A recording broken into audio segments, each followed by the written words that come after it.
Last night's walk-off win for the Rays keeps their playoff hopes alive and propels them into the wrap-up game of the series versus the Boston Red Sox on a day when baseball remembers, when we all remember and salute those lost and those who answered the call on 9/11 10 years past. For the nation, a challenge felt, accepted, and met. For baseball, a hand extended. For in the game, as in the homeland, the spirit of the eagle endures. From borders, west to east and north to south, strength resides in the hearts of us all. We heed the call, play ball, and the promise we shall not forget. And on this special day, we welcome you to Tropicana Field as the Rays mark the 10th anniversary of the September 11th, 2001 terrorist attacks, joining communities across the country, remembering those who lost their lives and honoring the first responders and other heroes for their actions on that day. Today here at Tropicana Field, 18 local fire chiefs, police chiefs, and military personnel throwing out the ceremonial first pitches, and the final alarm bell rings out in a sequence of 3-4-3, commemorating the 343 firemen lost and 100 local first responders unfurling the American flag, all as part of the pregame ceremonies here at Tropicana Field. The Rays and all of us remember. I didn't think something like that would ever happen, and I was, I guess, 15 years old at the time, but that kind of opened my eyes to what the possibilities are at any time for anything to happen. So I think that probably made me cherish life a little bit more at that point, and probably a lot of other people were affected the same way. And I think, when this time of year rolls around, we all remember where we were and what we were feeling that day, and how it affected us in one way or another.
And a special day of remembrance as the Rays join the rest of the country and Major League Baseball to mark the 10th anniversary of September 11th. It is an event still fresh in the minds of Rays special advisor Don Zimmer, who was a bench coach for the Yankees at that time. And recently he shared with us his memories of that fateful day.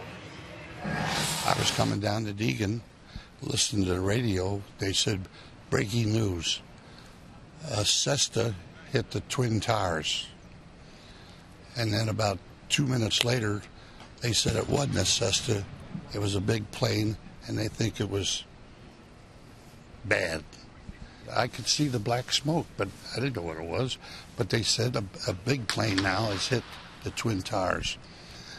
And I pulled in the parking lot of Yankee Stadium, and there was people coming out of the parking lot crying. I didn't know what was going on. And one of our ticket sellers that worked for the Yankees for years had a son that was on that floor where it was hit direct, where they almost all got killed on that one spot. And there was just everybody come out of that Yankee Stadium office. They were crying, and I didn't know what to do or what to say. And in the meantime, a cop come up to me and said the lady that was supposed to pick me up had called and said that cars can't get out of New York, cars can't get into New York, that's what happened. So I just turned around and went back home and watched on television for the next 2 days.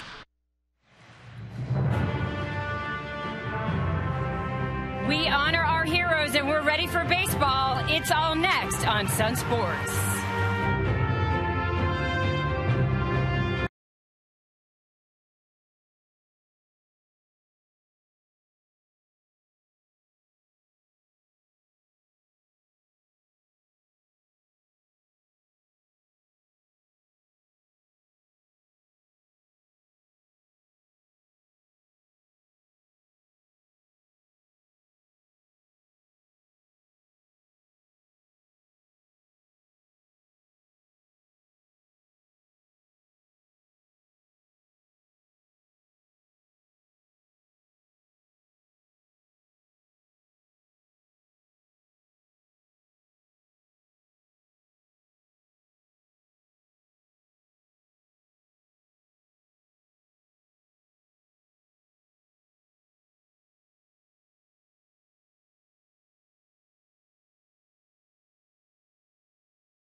Welcome to Rays Sunday Baseball, brought to you all season by Hyundai. We welcome you back to Tropicana Field, inside where James Shields goes to the hill, facing the Boston Red Sox in the third and final game of this series. It begins on the heels of back-to-back Rays victories, 7-2, and last night 6-5. Jacoby Ellsbury leads it off, and the first pitch is a strike call. So we are underway. The Rays starting 4.5 games back of the Boston Red Sox in the wild card chase, 4 back in the loss column. This one is down. It's a 1-1 count to Ellsbury. You see the season numbers on Shields: 30th start, 11 complete games, 14-10. All those numbers outstanding. Ellsbury fouls one the other way. A changeup, foul out of play. Yeah, I talked to Shields before his start in Texas again, or in Arlington against the Rangers, and he said, "How about this for my end of the season schedule? I go Texas back-to-back, Boston back-to-back, and then New York back-to-back. How about that for an ending?" Well, he just went through the back-to-back with Texas, gave up 1 earned run in 17 innings. How about that? 1-2, a little ground ball to the right side for Zobrist. So Ellsbury is retired to start the game. He'll be followed by Dustin Pedroia, and then Adrian Gonzalez, the Major League's leading hitter. David Ortiz, Josh Reddick, and Carl Crawford 4, 5, and 6. Jason Varitek will do the catching. Marco Scutaro hits 8th, and the number 9 hitter, the third baseman, Mike Aviles. So here is Pedroia. The pitch is a strike. Pedroia starts the afternoon hitting .297. Quick turnaround for these two clubs after the extra inning game last night at 11, won by the Rays 6-5 on the walk-off base hit by Longoria, scoring Desmond Jennings. 1-1 the count to the Boston second baseman.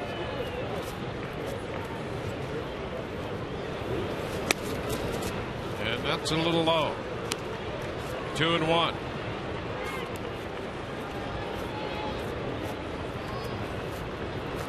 Nine-year-old right-hander James Shields, and a chopper back over the mound.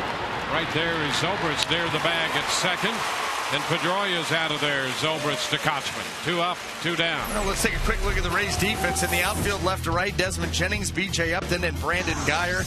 Across the infield, third to first, Evan Longoria, Sean Rodriguez, Ben Zobrist, and Casey Kochman. Jose Lobaton will handle the catching duties. James Shields on the mound.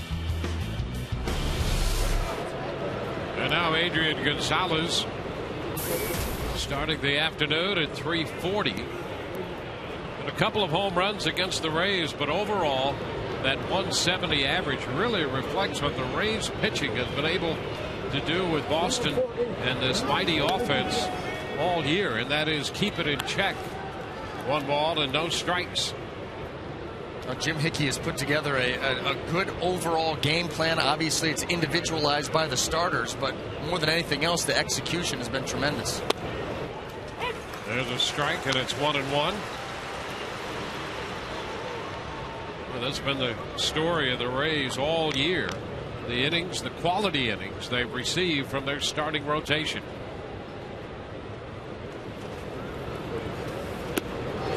Cut the miss.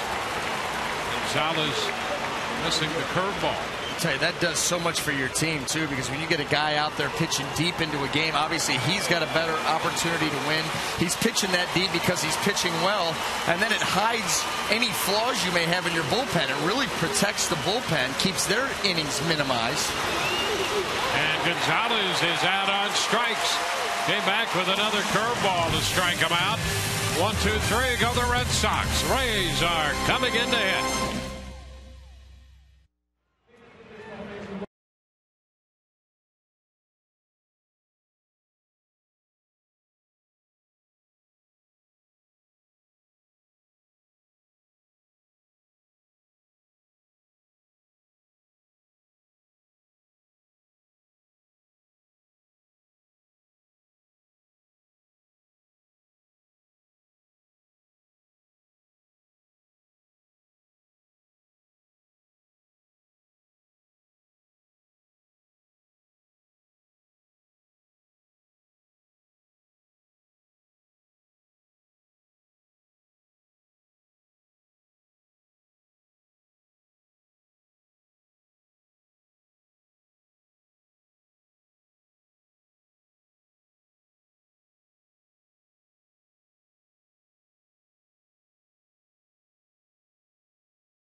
Of the first coming. Today's Rays game presented in high definition.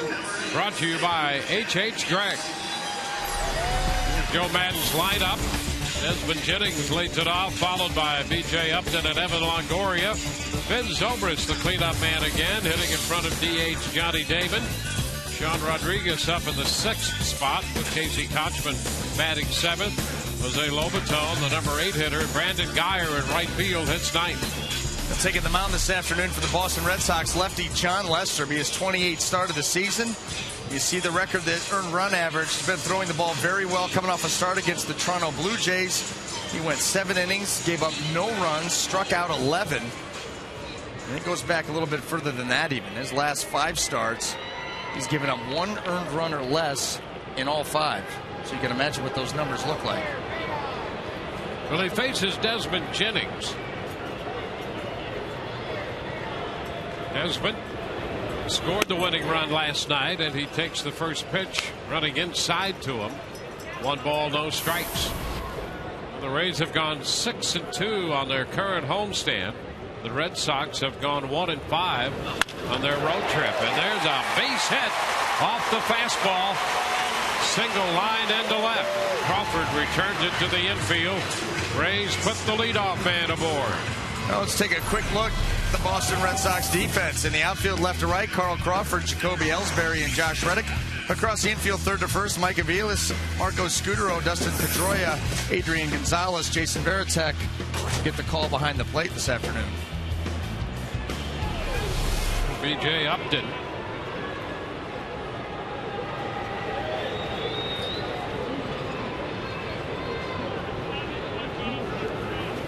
B.J. tries to bunt and does so foul. Strike one. Jennings was bluffing a little start off first on the pitch to Upton.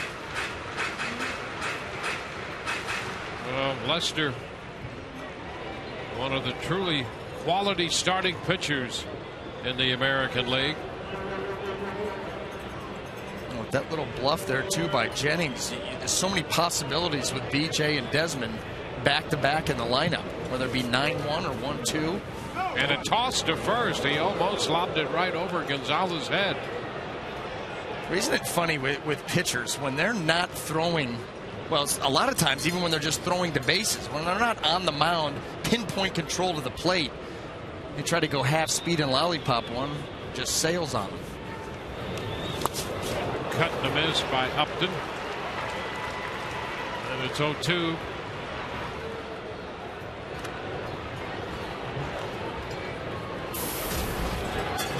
Lester in double figures in his career in wins against the Rays. In regular season matchups, he's 10-4 against the Rays, and he's 4-0 here at Tropicana Field. Jennings back to the bag at first, with Lester stepping back. And a mixed bag on Lester. You know, a lot of guys are going to go first move because he's a lefty, but the stolen base department, 14 out of 25. He does have 4 pickoffs.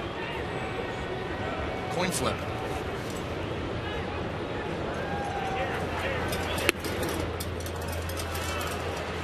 One ball, 2 strikes.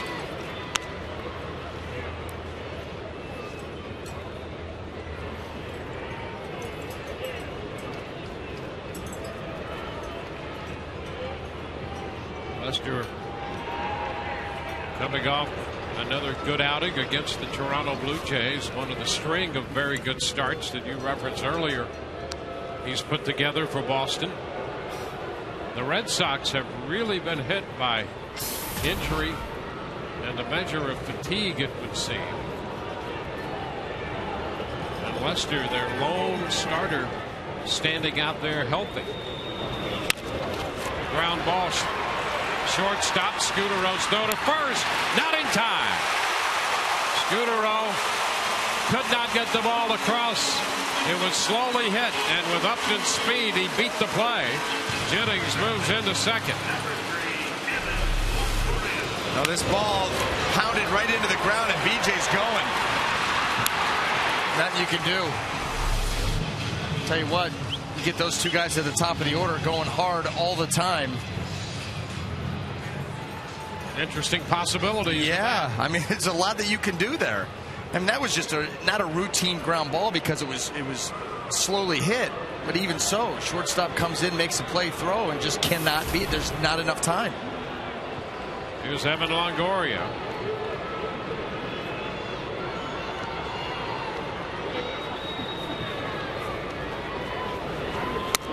Pitches up. Evan provided the Rays with the game winner last night.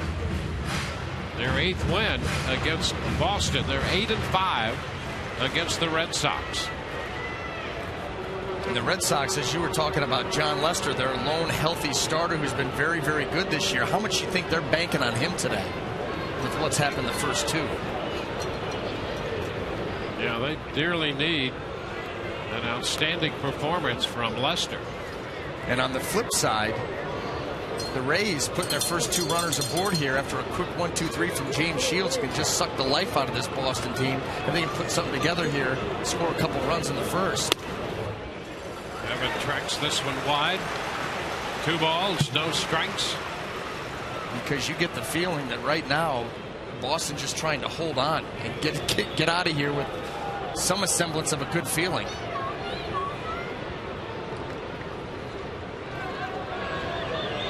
Having a .235 average lifetime against Leicester.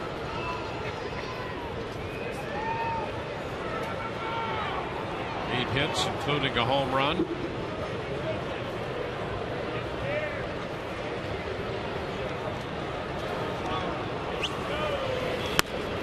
And there's ball 3 away. 3-0. Take a look at starting pitching for Boston month by month. And even with the slow start in April, it was pretty good. But September has been a major problem for their rotation. Yeah, that's pennant race time. That's money time. You're talking about the American League East. Number that high, and you're in some trouble.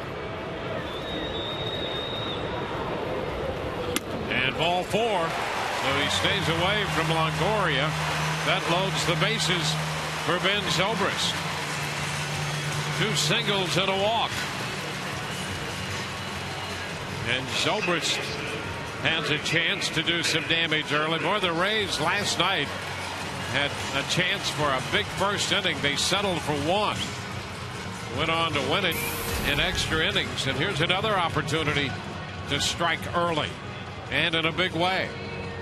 You could not have imagined a better start for the Rays. You're talking about 3 straight home runs, bases loaded, nobody out in the first inning off Leicester. You have got to come away with some damage here.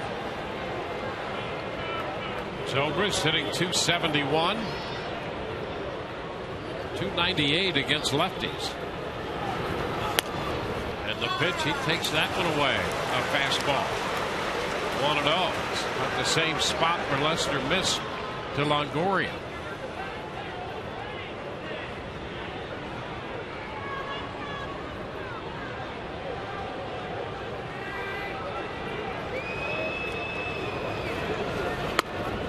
And that's going to be a strike. Started a little bit off the plate, found the strike zone cutting over. Well, that's the key. You couldn't get his regular traditional fastball, so okay, if I'm going to be in that spot, I'll just cut it a little bit, let the little bit of action take care of that outside corner. And he's away with this one. Tried it again with the fastball, same result. Yeah, just you're not finding the release point, not able to make that adjustment. That's where, as a pitcher in the big leagues, pitching coach can't run out there, yell from the dugout all the time. You've got to be able to be a self-coach type of pitcher. You've got to be able to recognize the keys to your delivery, and when they're off a little bit, make the adjustment on the fly while you're on that mound in the middle of an inning. 2-1 and a line drive, base hit into left. Jennings will score. Upton heads to the plate. He will score, and the Rays take a 2-0 lead. Zobrist ahead in the count, lines it into left. Driving in 2. Longoria stopped at second. 2-0 Rays. Well, again, just struggling with the command, comes back with that cutter, and this time Ben is waiting for it. He just takes that nice level swing and hits a nice rope out into left field. The Rays jump out early, and still runners on first and second, nobody out.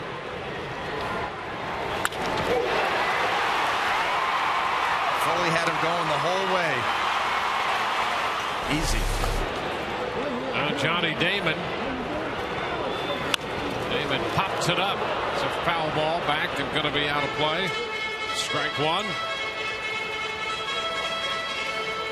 Johnny comes into the game hitting .258 overall. And .264 against lefties. And a large part of that is his ability to extend at bats. Foul pitches away and look for the mistake.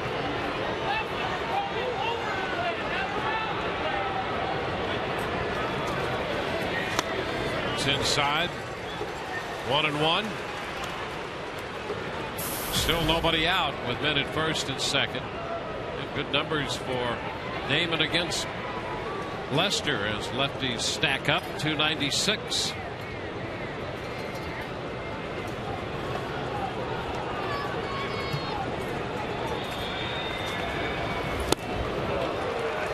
ball, 2 strikes. Ball moving away from him down.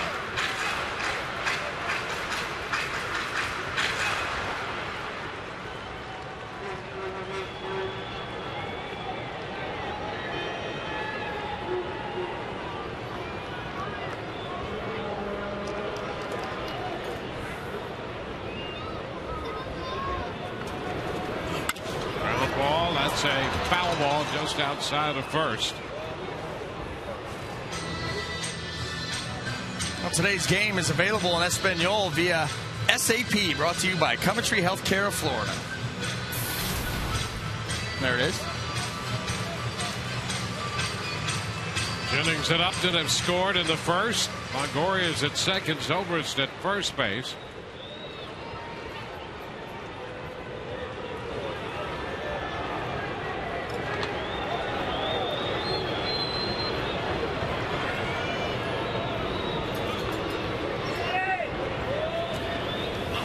Upstairs. 2-2. The Rays last saw Lester in the first game of that doubleheader in the middle of August up in Fenway. Boston won that game 3-1.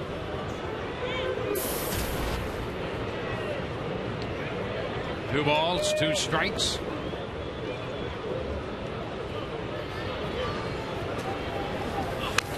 Damon, piece of it, the foul it, holding the count at 2-2.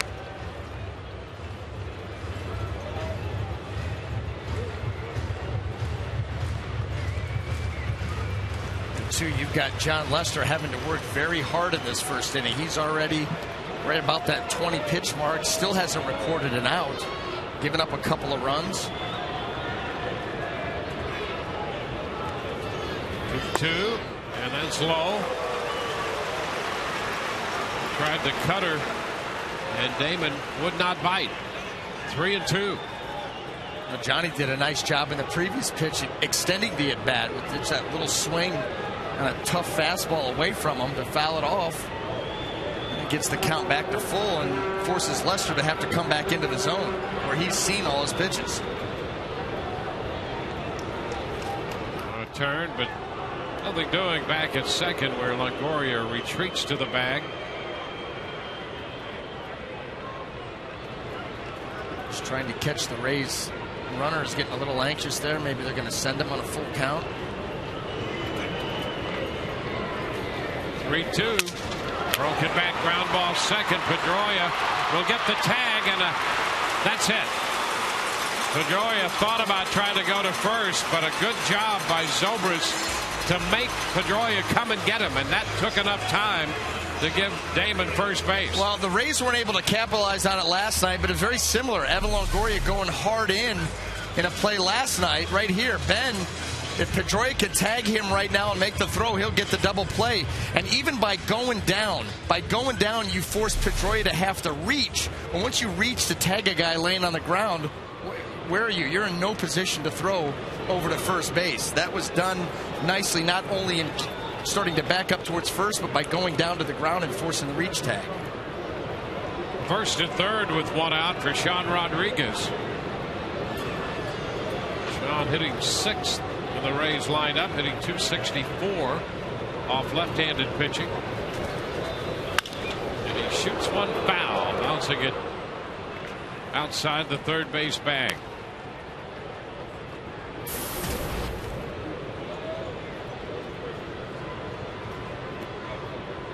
For the Rays with 2 runs here in the first, that puts a stop to that 5-start stretch in which he'd given up either no runs or just 1 earned run. Gonzalez showing the bunt, but nothing doing on that, taking the pitch low. Rays first and third, 1 out. A lot of options we've seen for the Rays this year, incorporating that play, bunting home a run in this situation frequently.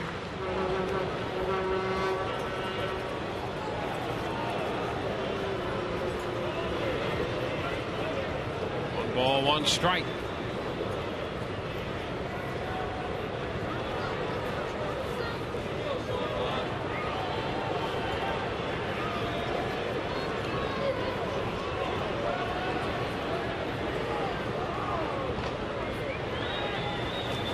Goes Damon. The pitch is bounced foul to take it to 1-2. So the Rays starting the runner with a full swing, trying to stay away from a potential double play and maybe get the guy into scoring position. Yeah, Joe Madden right now is managing from a position of power. You see the turnaround, they're going to bunt maybe. Now he sends the runner. He's got the lead, and maybe he feels too that maybe this Boston Red Sox team a little bit on its heels continue to attack and take the game right to him.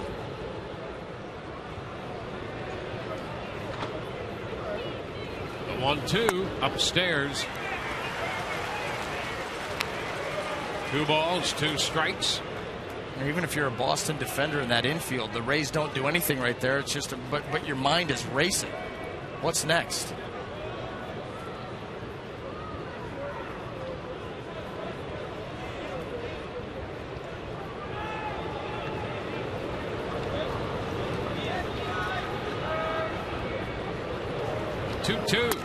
And a full count. So Lester still battling with his command. In fact, he's thrown more non-strikes than strikes of the 27 pitches he's made so far. 14 out of the strike zone. Well, don't think that John Lester doesn't feel the weight of Red Sox Nation on his shoulders. The way the team has been reeling on this road trip. Just 1-5 coming into this game.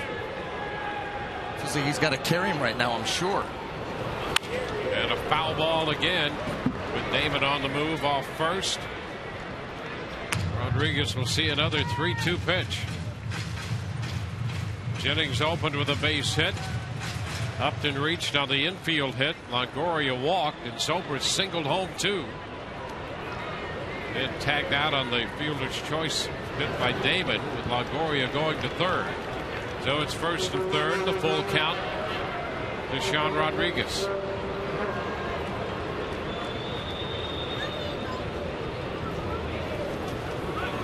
Runner goes, and the pitch is lifted toward right center field. Ellsbury's going to be there to make the catch. Tag at third. Longoria is going to score, and the Rays make it 3-0. So Sean Rodriguez, a good at bat. Full count, a sacrifice fly. Yeah, extending the at bat and get a breaking ball that's elevated. Well, that's nice right there. You're looking out over the plate. You get a ball that's up. It's soft. Put a good swing on it. You can get it to the outfield. Right there. Just add another run.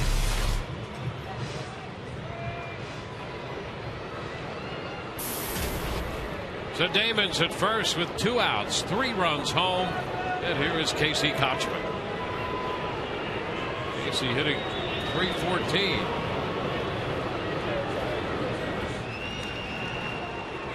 Damon back in at first.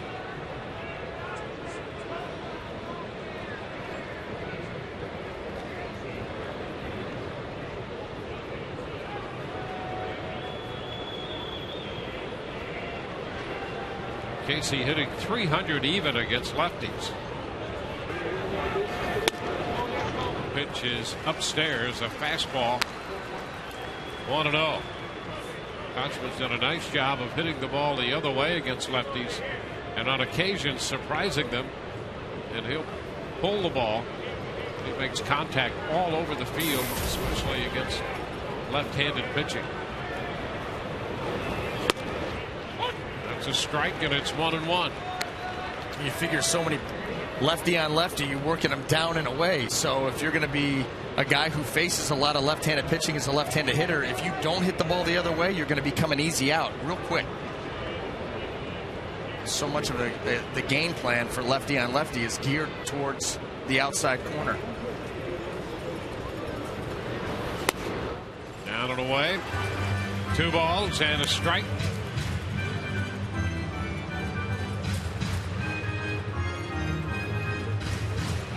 It's now a 30-plus inning here in the first. 32 pitches thrown by John Lester.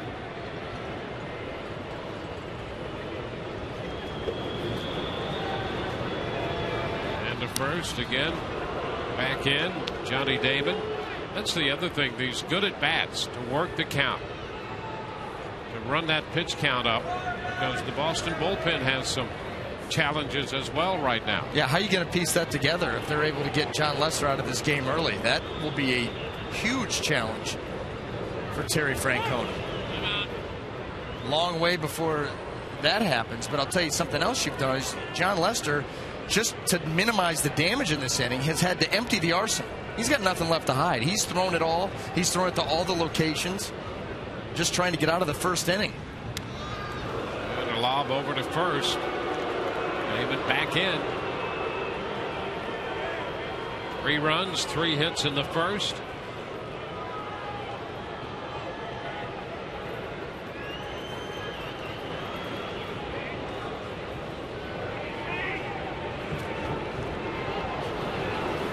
And a line shot, that's foul.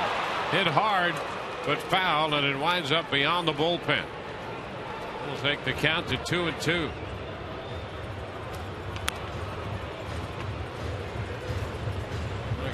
Kochman's eyes got big with that pitch, and he just couldn't wait long enough to attack that pitch. Lined it foul.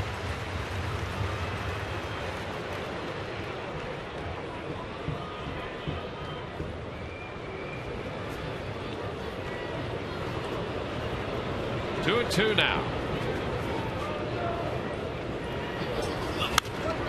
Fouls it back. Fastball.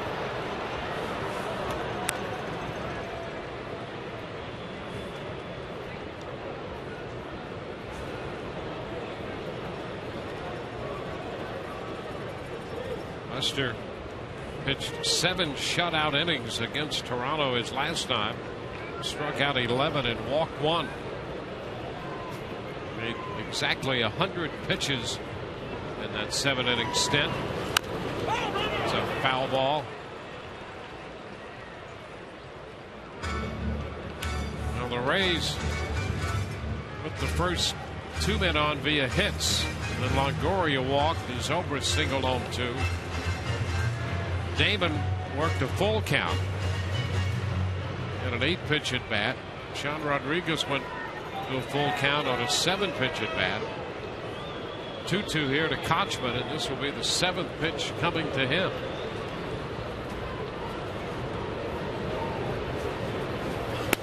And he takes ball 3, which means 4 of the last 5 hitters have had some variation of a 3-ball count against Lester.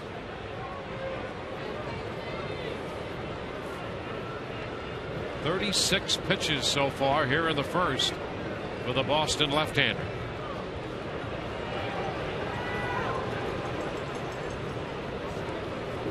Damon will be off. There he goes. 3-2 hit on the ground, headed up the middle. Base hit into center. Damon's going to go to third. The Rays have men at first and third now.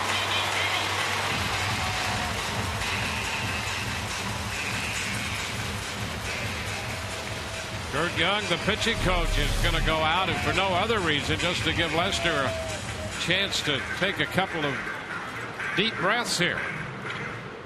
Right there, right back up the middle. We've seen Casey Kochman do that all season long. And yeah, and it's not like, you throw a lot of pitches in an inning.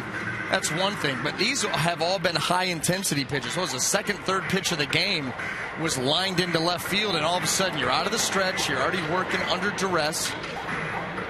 And 30-some pitches later, you're closing in on 40, still in trouble, and not yet out of the first. The Coventry Healthcare matchup, as we discussed at the outset, Shields and Lester, 2 of the premium starting pitchers in baseball.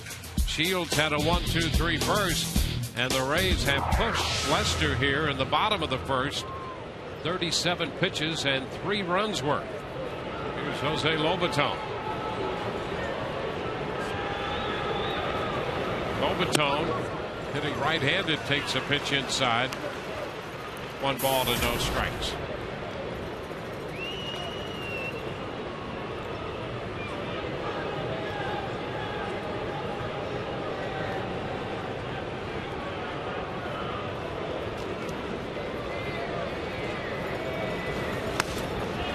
Ball too low. 2-0. Boy, this is going to be at least A 40-pitch inning now for Lester.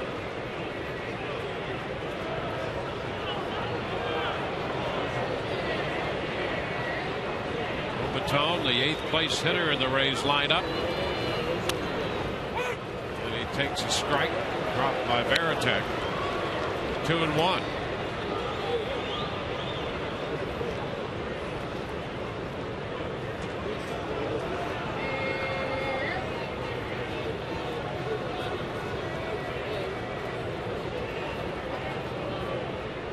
A 2-1 count to the Rays catcher.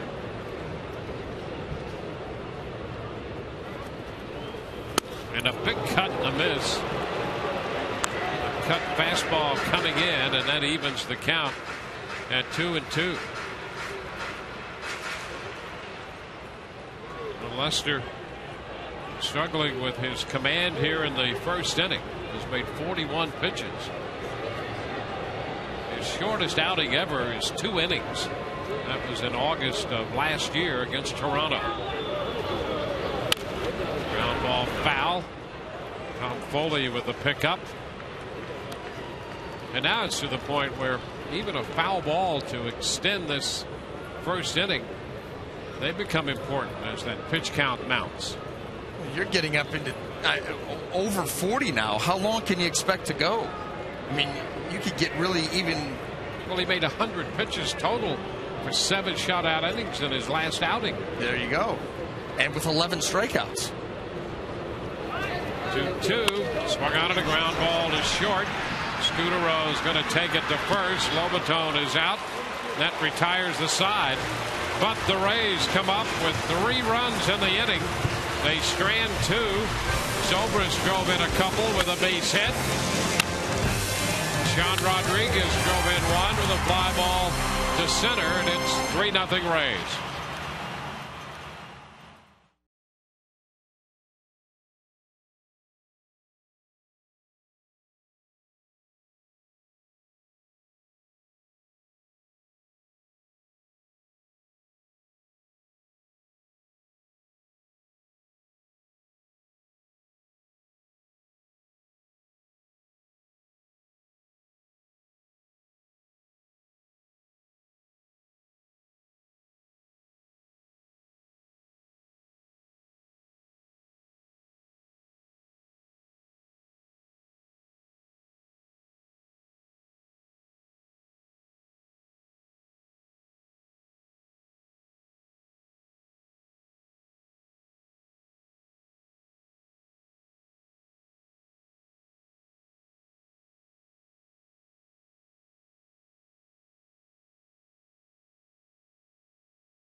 Hat.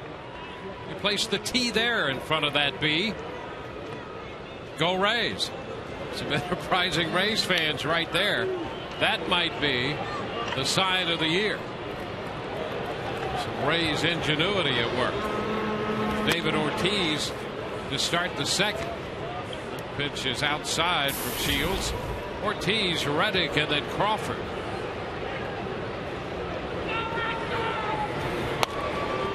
And a strike on the inner part of the plate.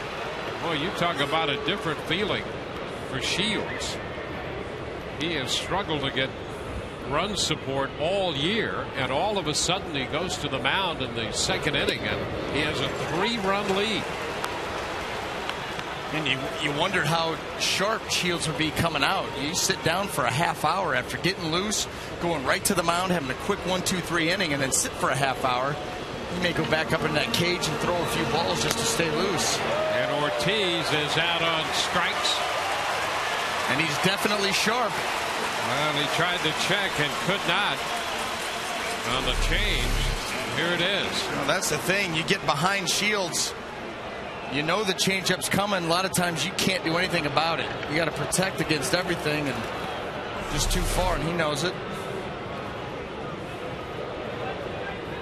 Well, he struck out Gonzalez on back-to-back curveballs, and he takes care of Ortiz on that hard changeup.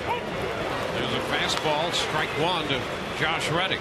Well, Shields will attack you early in the count with that fastball. The risk that you run if you want to take it to get a look at him is if he gets ahead of you and starts mixing in the off speed, good luck. It's back at first. Great stop by Kochman, and he shovels it to first. They cannot complete the play. Boy, that was a great stop by Casey Kochman. Trying to unload it was a challenge, and that ball just out of the glove down, and Shields could not come up with it.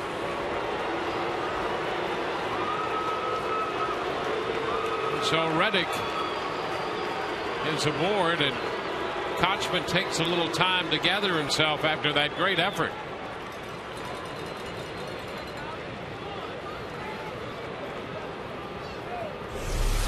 So Reddick has a base hit, but what a play. Was to make the stop by Kochman.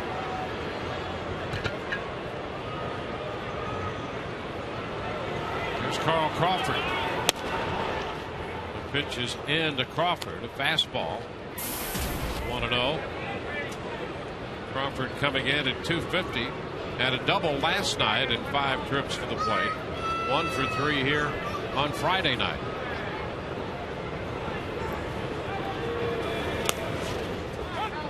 It's 2-0.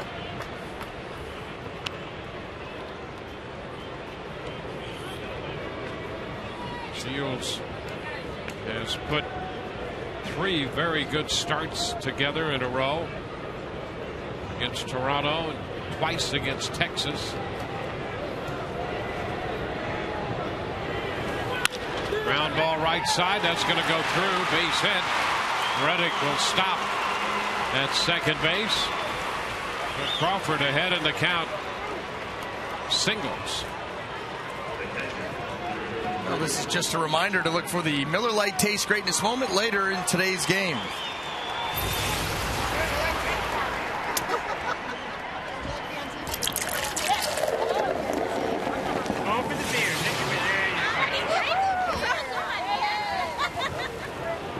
Cheers all around. Here's Jason Varitek, veteran catcher, getting the start.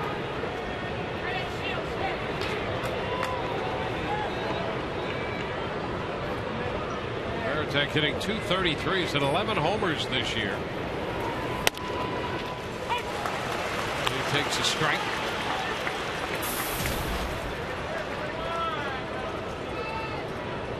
This is the 20th career start for Shields against Boston. His 4th this year.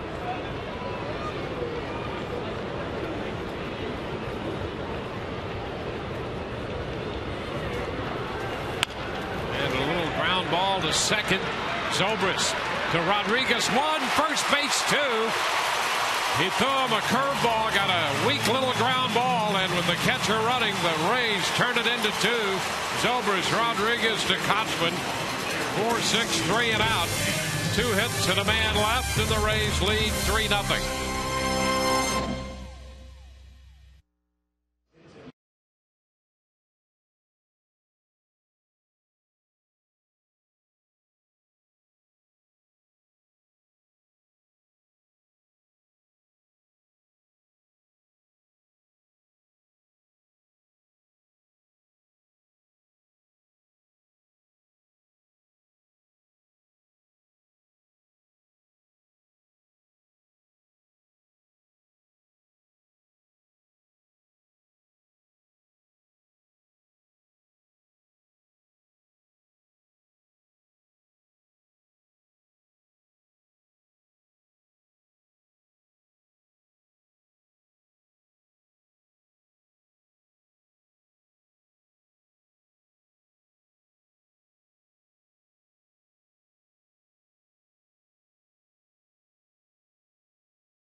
Dozens of people out on their cell phones, which may seem normal now, but 10 years ago to see all these people out there on their cell phones, obviously calling loved ones and making sure everybody was all right, it was a little eerie, and I'll never forget that.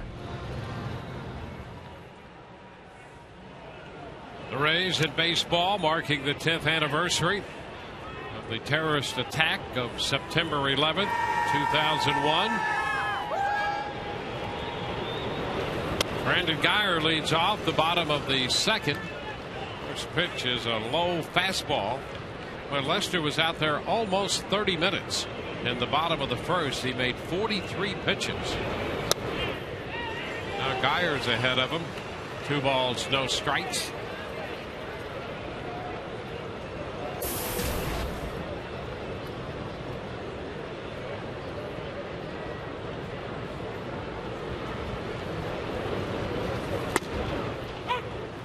Strike call on the pitch.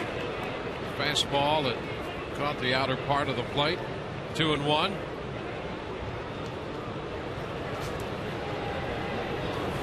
Ground ball, base hit through the hole. Guyer singles off a 2-1 pitch. And another fastball, and the Rays pick up the leadoff single. When you put John Lester right back into the stretch. No rest at all. Right away, once again, he's thrown, what, 4 pitches out of the windup.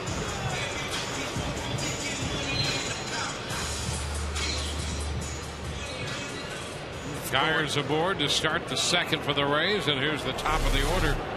And Desmond Jennings singled on the second pitch he saw, leading off the first for the Rays.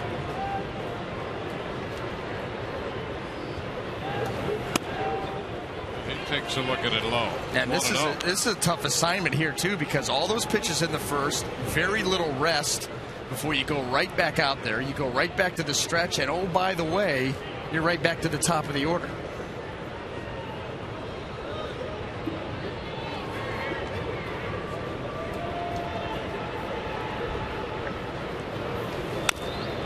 It's fouled.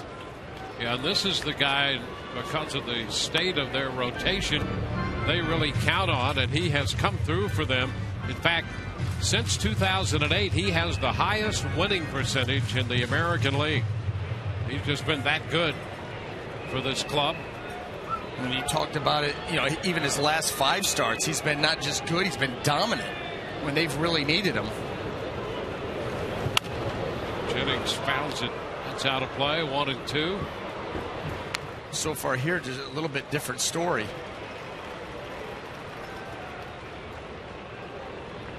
Well, he hasn't been able to put the ball where he'd like. And that cutter, which is such a great pitch for him, has been a little erratic to this point. He hasn't shown the swing and miss stuff that you're used to seeing. Now, even piece of that one foul. Some tough pitches that he's making, the Rays are able to foul him off, or spoil him in one way, put him in play. You haven't seen those balls disappear, the sharpness that John Lester usually brings to the table. A 19-game winner last year, 19-9. 15-6 coming into this game.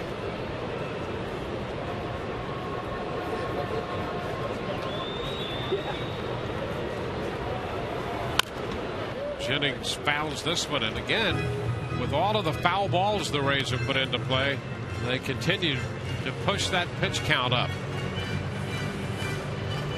9 pitches already, and facing his second hitter here in this inning. Yeah, and this is a guy that almost averages a strikeout an inning. He's got 167 strikeouts in 172 innings coming into this start.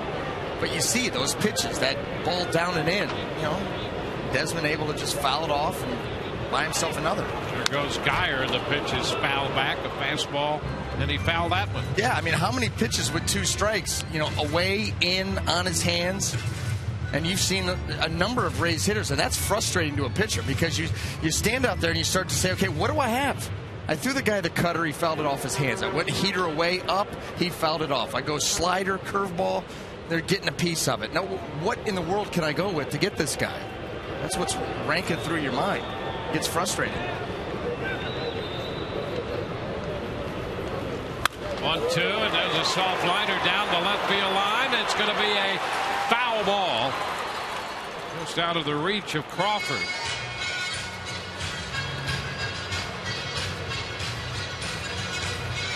So the count remains a ball and 2 strikes.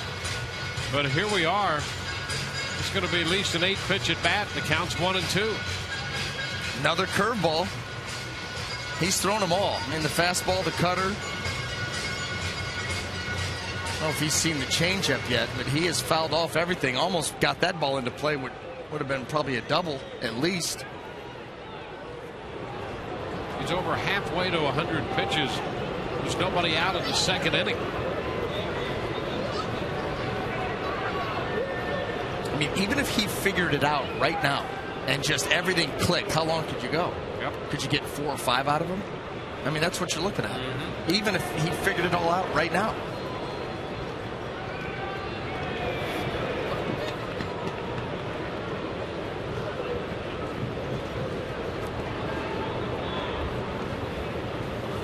And a cut and a miss. Jennings out on strikes.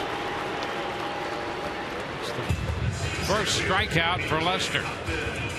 On today's game and all season long, Tires Plus will donate $100 to the Pediatric Cancer Foundation for every Tampa Bay Rays home run televised on Sun Sports and Fox Sports Florida.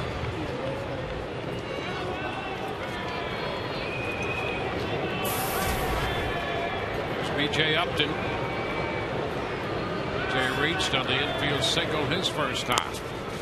Which is low. Geyer with a pretty nice little secondary lead right there. And if Varitek had not been able to stop that ball cleanly, Geyer was in a position to move up any kind of little bobble. And Varitek made a nice play on that pitch down. Yeah, he's clearly not worried about Varitek throwing behind him, taking that little extra on the front end. And Upton pulling off the pitch, a changeup. It's 1-1. It's also a young, aggressive base runner, you know, trying to make a difference. So you're going to get out there and get ready to go and try to anticipate that ball in the dirt.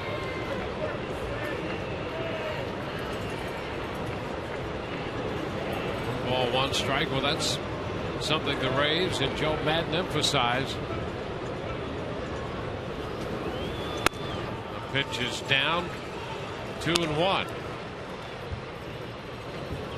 And that's what Madden wants to come up through the system. Aggressive base runners. Make sure they get good secondary leads and go first to third. Doing things like that are the difference in ball games. That extra base is maybe 1 extra run. It's a foul ball. Well, if you're not going to get with regularity extra bases with 1 swing of the bat, then you got to use what you have, and speed and awareness will help you get those extra bases. And the Rays have made it their business to advance 2 bases as frequently and more so than most clubs. You add that element of pressure too, pressure on the defense. 2-2 now. Into the dirt. There goes Geyer, and he's going to make it without a throw. And that's exactly what we're talking about. You couldn't set it up any better. A good secondary lead. He sees a ball in the dirt, clearly going to be in the dirt. Great anticipation, and off he goes. Read it, gone. I mean, that's it. You can't do it any better. That's picture perfect by Geyer over there. And so he's now in scoring position. Scored a wild pitch. There wasn't a play. Full count to Upton. There goes Geyer trying to steal third, and the pitch is fouled back. And he had a good jump. You can see Pedroia tried just to give him the idea that he was going to try to hold him, but he took off anyway. Well, the Rays are taking off the gloves is what's happening here. I mean, they are just throwing haymakers right now. Super aggressive.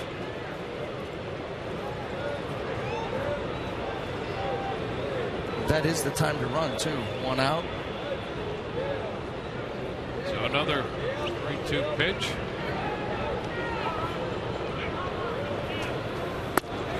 And it's ball 4.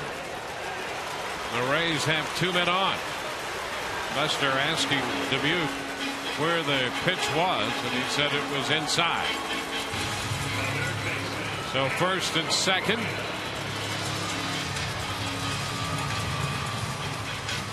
Evan Longoria will be the hitter.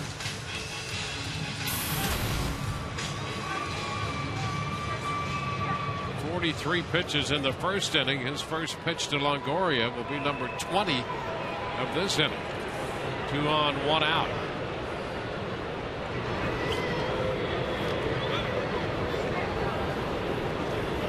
Evan takes a pitch inside. 1 ball, no strikes.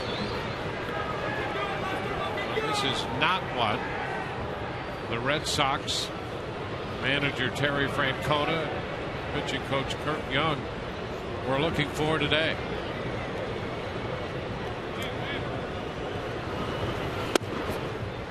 And a strike. 1-1. Longoria with the game-winning hit last night's had a good homestand, 10 out of 26. Well, this is the time of year you need your big players to step up, and Evan Longoria, who's been extremely productive the last couple of months, is doing just that.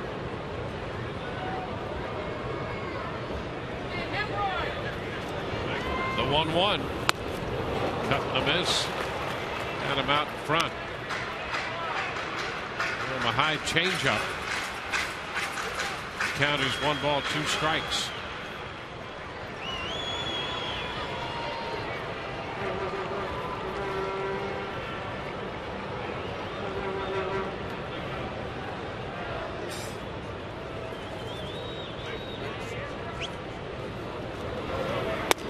Strike 3 call. Well, he started that cutter wide and got it over and catches Longoria looking.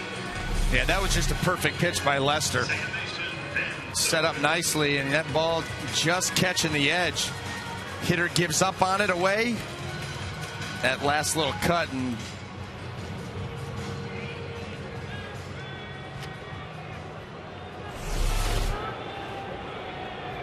so 2 away. Runners first and second. And here is Ben Zobrist.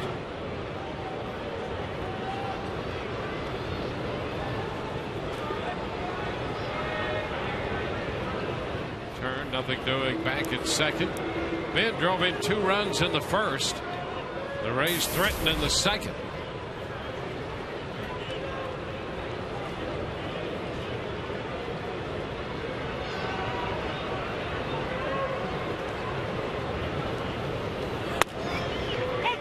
Pitch is a strike.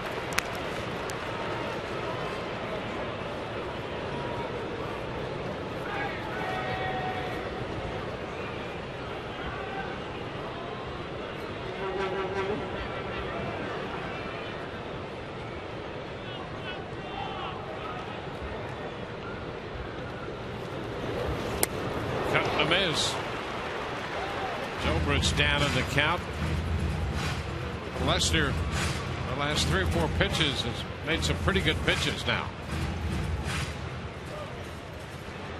He's 68 pitches into this outing.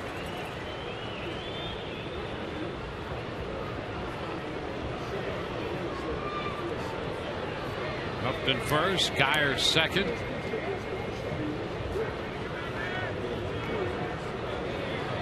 Silver's got a cutter ahead of the count, 2-1 in the first inning, when he singled into left field, driving in 2. And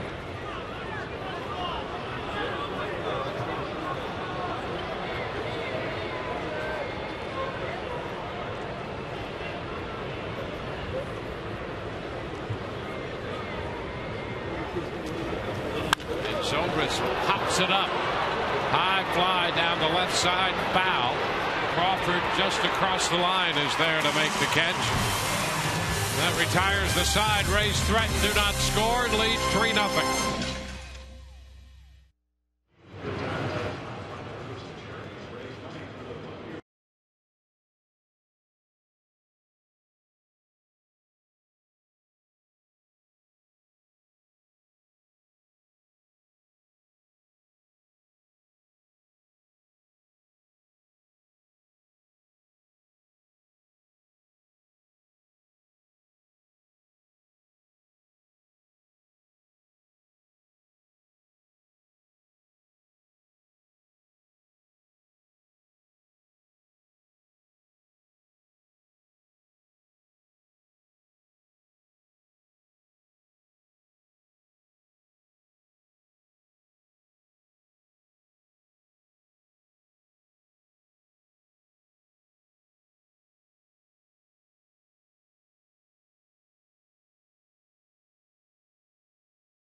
Sox 3-0 in the third inning. And, you know, all season long we've been telling you how Tires Plus has been donating $100 for each Rays home run hit. Well, I am pleased to have Jeremy Persinger from Tires Plus and Nancy Crane of the Pediatric Cancer Foundation, which is where that money is going. And, Jeremy, you've got a special presentation, don't you? We do. We're going to round up a little bit for the PCF tonight. We were given $100 for every home run this year. We believe that the Rays will hit 200 home runs this year. We're going into the playoffs, so we're going to round up to a nice, even $20,000 today for the Pediatric Cancer Foundation. That is great. And Nancy, we're here with Dimitri, 11 years old, also a cancer survivor. What do these funds mean? They will fund a clinical trial for us, and we are so pleased to kick off a new trial for ALL, which is what Dimitri had. And it means so much to us and to the kids, and we just thank Tires Plus so much. Pretty cool, Dimitri, huh? Yeah. All righty. And a Rays win would be even cooler. Yep. And Tires Plus isn't stopping there. Talk about the invoices and what your customer drive is right now. For the month of September, you can go into any Tires Plus or Firestone Complete Auto Care and round up your invoice to the nearest dollar, and all those proceeds will go directly to the Pediatric Cancer Foundation. So stop into Tires Plus, round up the ticket, and let's together find a way to help the PCF cure this terrible disease. There you go. Thank you, everyone. A great cause and a great way, an easy way to raise that money. Guys, back to you. Well, that's great news from Tires Plus, showing their generosity, and pleased to have them be part of this family. There's a 3-2 pitch, sky deep to left center off the bat of Scudero, and that's going to wind up in the stands. Home run by Scudero, his 6th of the year, and that will put Boston on the board, making it 3-1. I was about to say, coming out of the bottom of the second inning without any runs, it really started to get the feel of last night. Yeah. When the Rays had tremendous opportunity to really run up a big early lead and did not. And that ball ends up middle of the plate. Scudero takes it out of the yard. Now it's just 3-1. Yeah, you're talking about 2 innings and about 70 pitches out of John Lester. You hope to have more than 3. I mean, it's nice to have a lead, but first pitch to Mike Aviles is in there, a strike. So Scudero hits one out.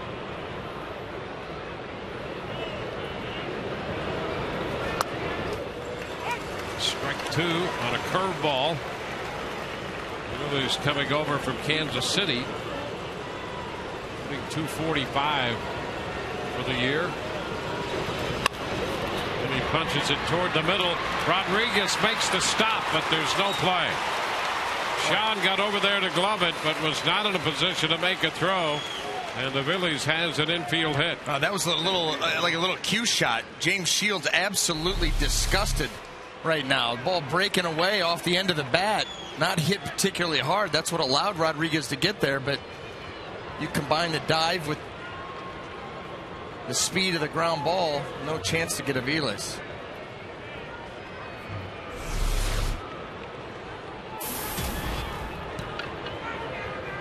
We'll lose Jacoby Ellsbury. Ellsbury grounded to second his first time, and with a 15-game hitting streak. Today it's 28th birthday. Singled and homered in the game last night. 26 home runs. He has 36 steals. First time the Red Sox have had a player hit at least 25 home runs and steal at least 25 bases.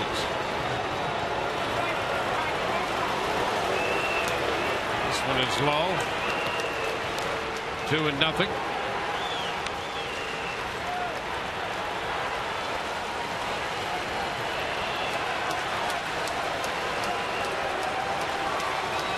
The 5th leading hitter in the American League, Ellsbury. Red Sox lead the league in hitting, and they lead the league in runs scored. And Shields misses low. It's 3-0.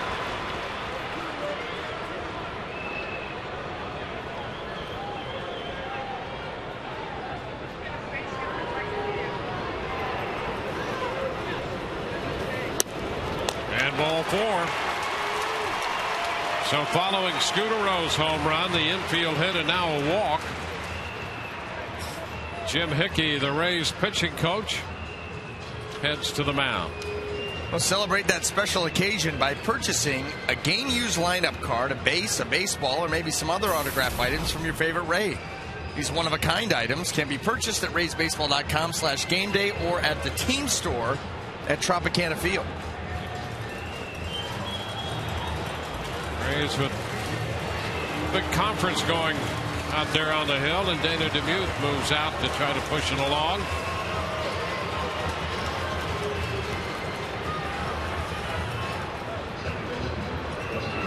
Shields, big push here as the Red Sox send Dustin Pedroia to the plate, and beyond him, the rest of the middle of the order.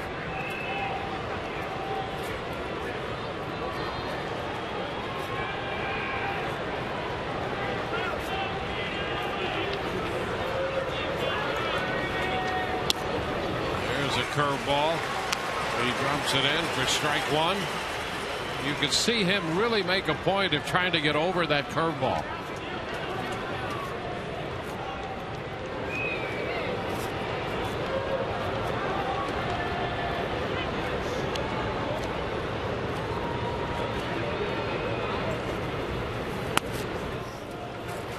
Down and in. 1-1.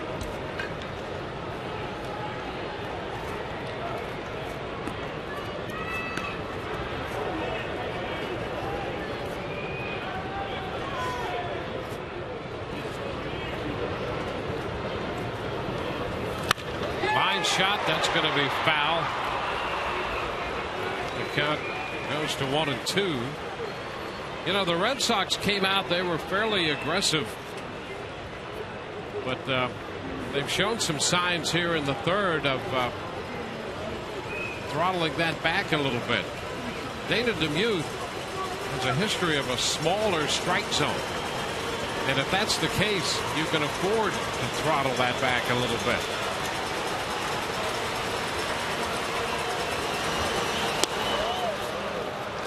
Two balls, two strikes.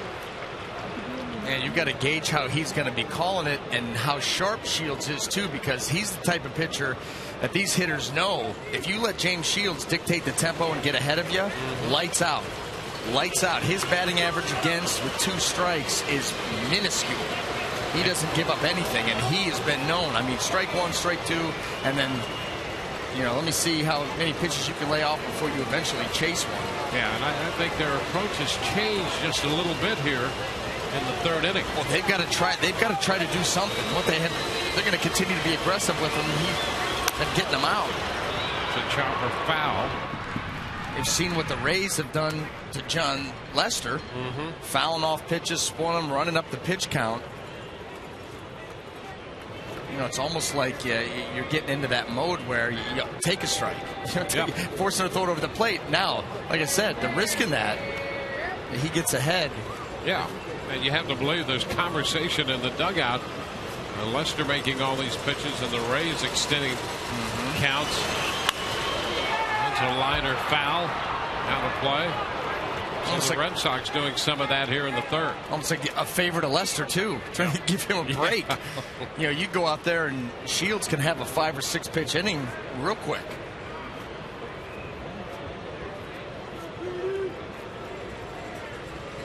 Shields made 12 pitches in the first, 11 pitches in the second. And a foul ball with Pedroia extending his at bat. So he's made 20 pitches here in the third inning already with nobody out.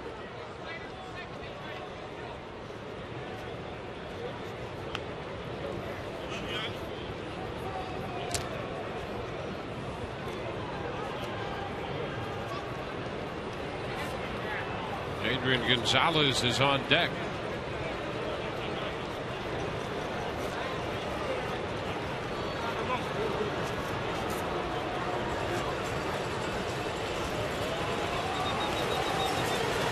Runner at first, Ellsbury. Avila's aboard at second.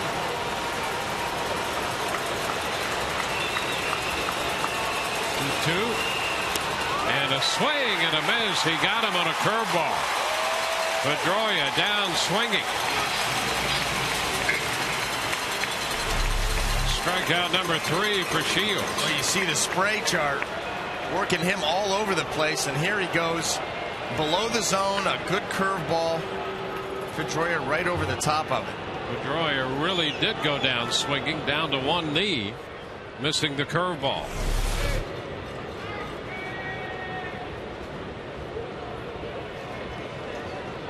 Now the hitter's going to be Adrian Gonzalez. And the Rays shift the infield around. Rodriguez from shortstop behind second base.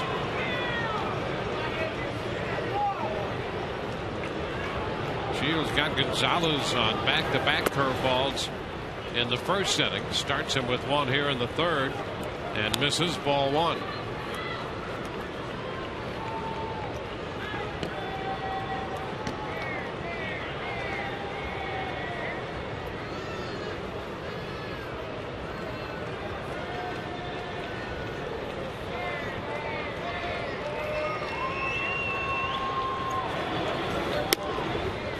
Off the plate, 2-0, and you can see the approach, the conversation, exactly what you were pointing out to start this game. If you're the Boston lineup, hey, don't let this guy get in front of you. You know, you're going to have to be aggressive, put the ball into play, but be careful of that. Then you see DeMuth calling a tighter strike zone, so they're taking a few more pitches now. And Gonzalez is ahead in the count, 3-0. And a couple of these at-bats here in this inning, it looks like James Shields trying to make the perfect pitch. I mean, these 3 pitches to Adrian Gonzalez have all been well below the strike zone. Like, he's really, you know, making that concerted effort to keep the ball down. Throws a strike, a fastball, 3-1.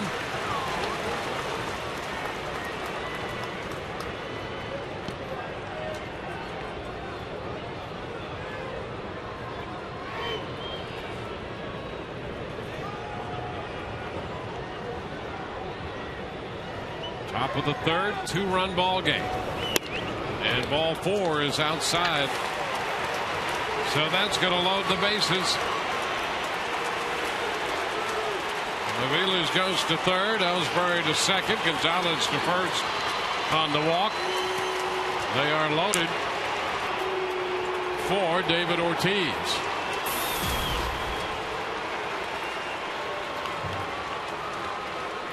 Ortiz struck out on a changeup his first time. Ortiz coming into the game 14 out of 45 off Shields with 3 home runs. And the curveball to start him is low. 1 ball, no strikes.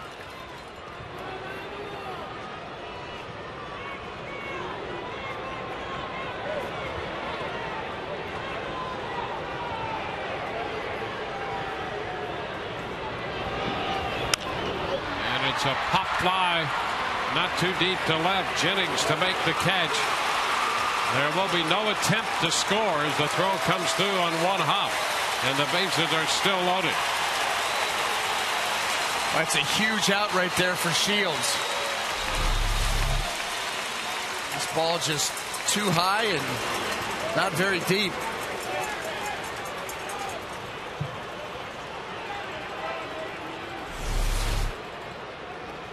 So a very big out, retiring Ortiz with the bases loaded. 2 away for Josh Reddick.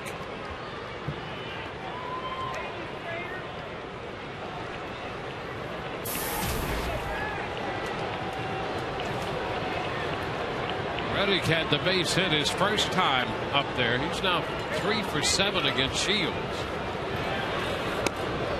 And he takes the pitch. That's a curve for a strike.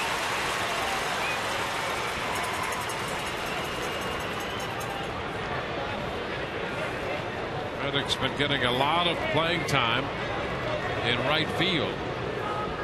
The absence of J.D. Drew. That pitch is down. 1 ball, 1 strike.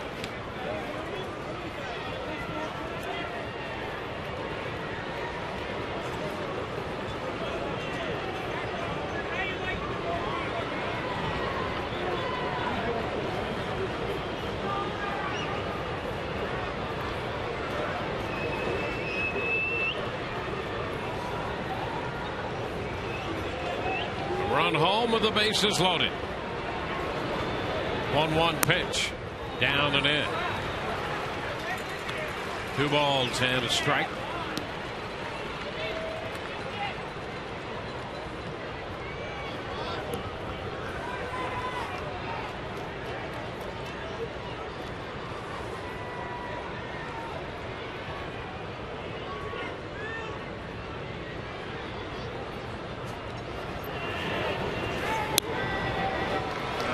Missed down with that fastball. 3 balls and a strike now.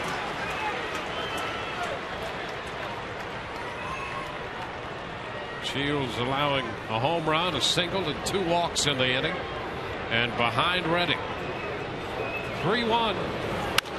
And he pops him up. Foul ball. Longoria making the call. And Boston leaves him loaded. Redding fouls out to third. We go to the home half of the third. 3-1 Tampa Bay.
Three to 1.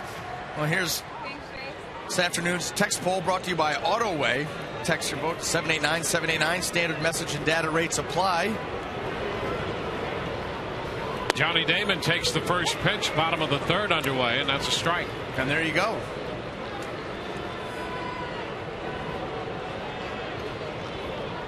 Damon, Rodriguez, and Kochman.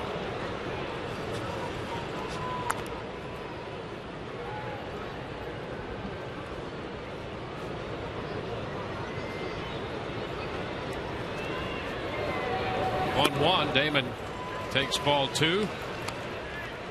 2-1.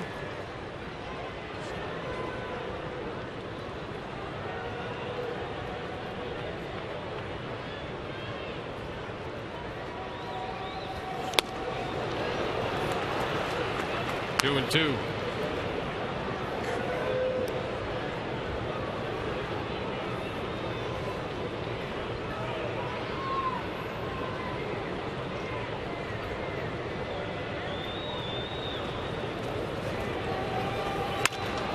Shot headed into right center field.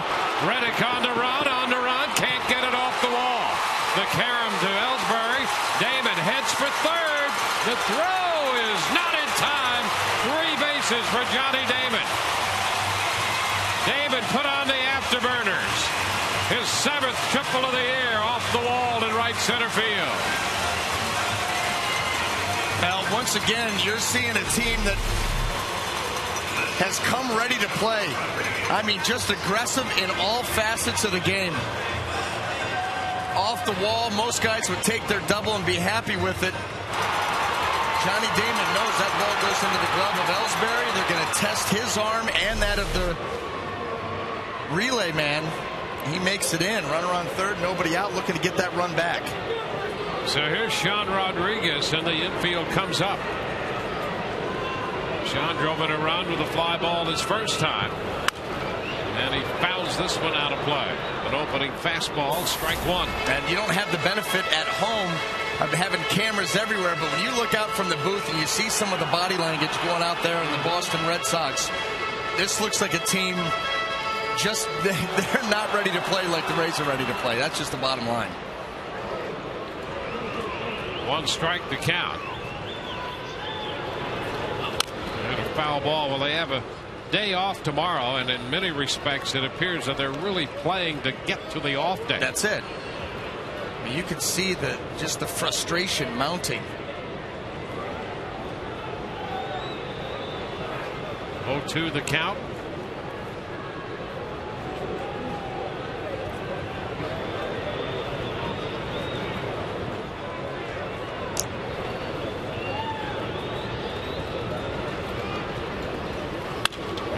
Shot headed toward the corner. That's got some carry and hits off the low wall. Kicks away from Crawford. Damon scores. Rodriguez makes a big turn. He'll hang on at second with a double. And the Rays get that run back. It's 4-1. Sean Rodriguez picking up his second run batted into the day. Now here's your checkers double of the game.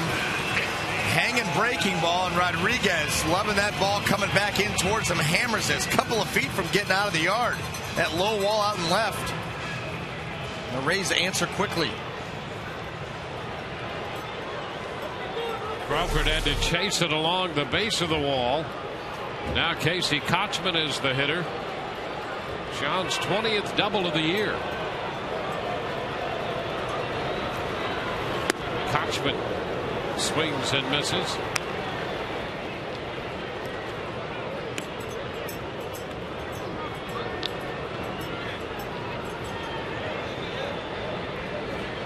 A strike to count to Kochman. Red Sox get some action in the bullpen. The pitch count on Lester is now 78.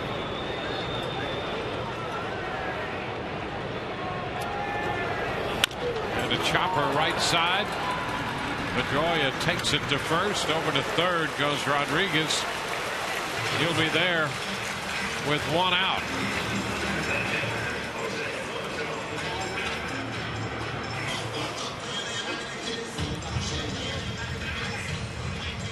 So the Rays have an opportunity to pick up another one.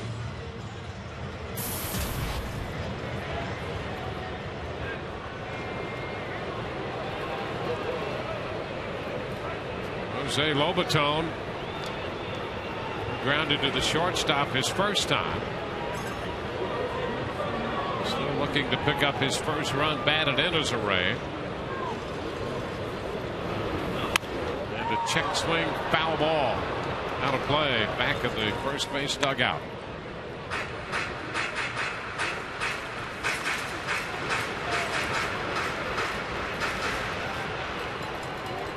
Rays scored 3 times in the first. They have another run in the third, answering the Boston run from the top of the inning.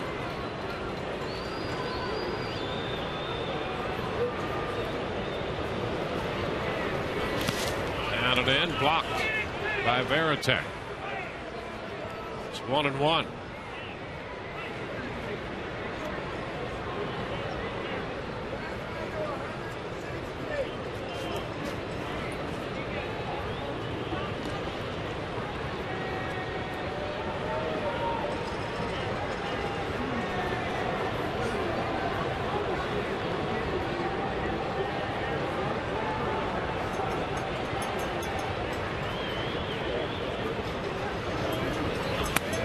Pitch is down. 2-1.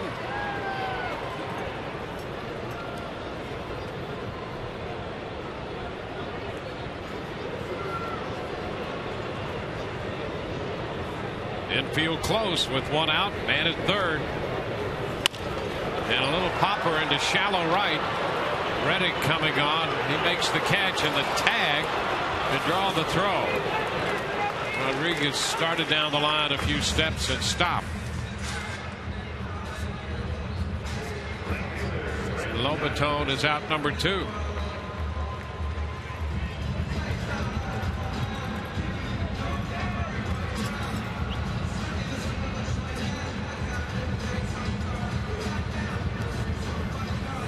Well, here's Geyer.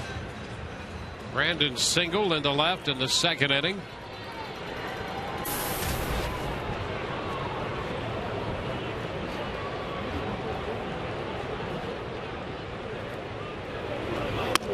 The pitch is upstairs. A ball, no strikes. Rays 4 runs, 7 hits.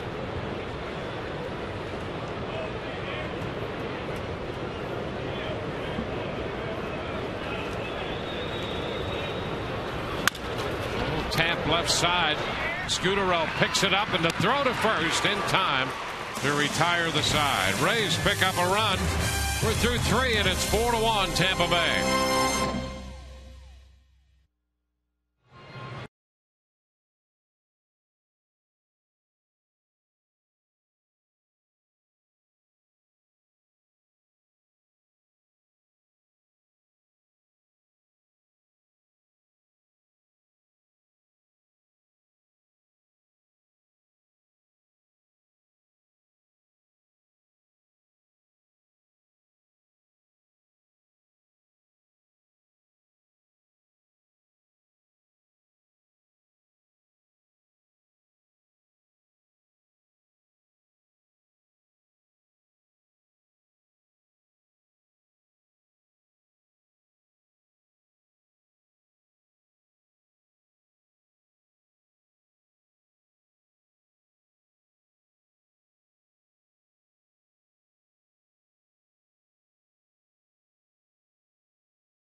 Moving forward by AT&T, by Coventry Healthcare of Florida, lighting the way to better health, and by your local Southern Ford dealers.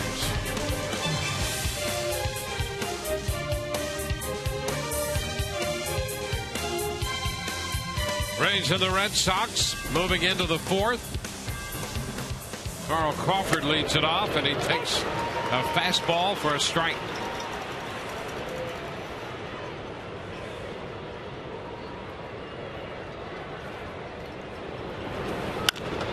Crawford skies it toward right center. Upton is there and makes the catch. One away here in the 4th. Time for our AT&T trivia question here in the top of the 4th. Let's go back to the World Series of 2001. Who were the starting pitchers for Game 3 in that World Series at Yankee Stadium?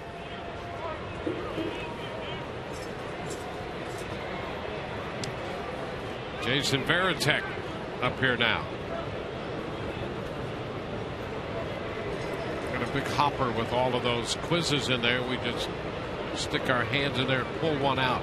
Randomly? Mm-hmm. That's the one for today.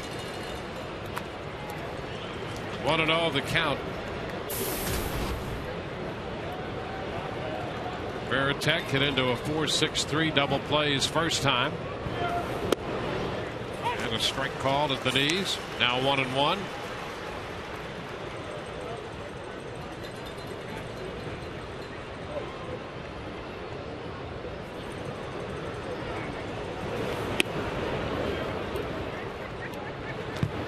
Two balls and a strike.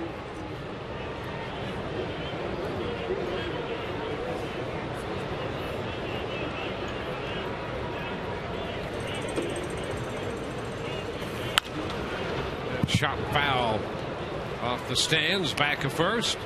Takes the count to 2-2.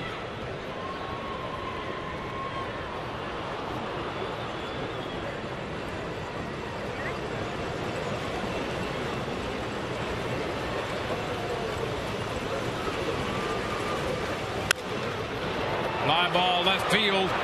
Jennings back, not yet to the track. 2 gone, 2 up, 2 down. Take a look at our Southern Ford Dealers leaderboard in the American League. Among pitchers, the strikeout leaders, the Rays have 2 of the top 5. Shields with 3 in this game, now 208 for the year. Justin Verlander atop the list at 232. David Price in their 5th. There's Marco Scutaro. Pitch is a strike.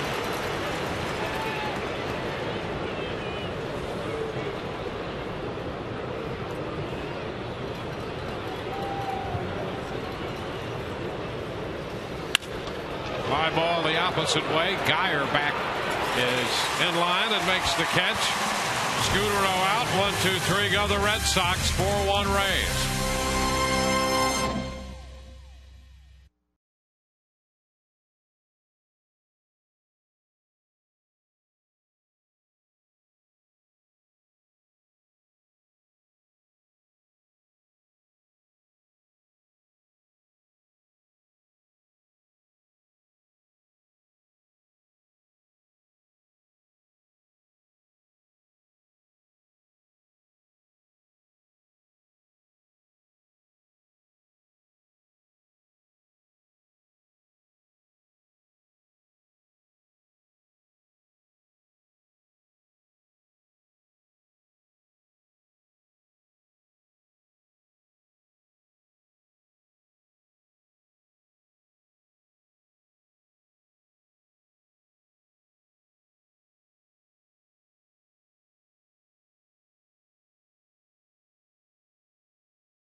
It was definitely something that you'd always remember, just stuck in my mind, in everybody's mind who was involved and saw it. It was just something so devastating like that is, just couldn't believe it.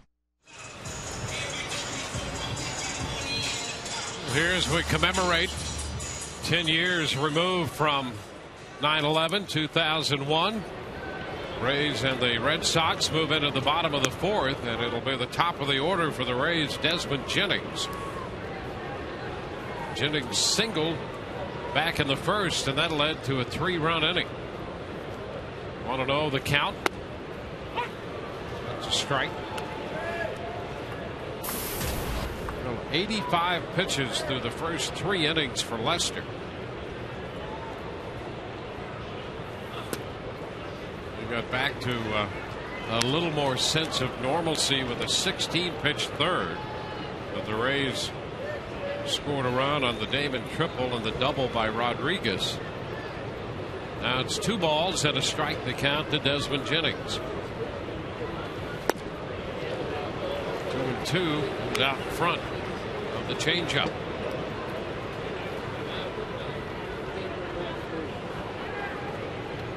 Upton next, and then Longoria.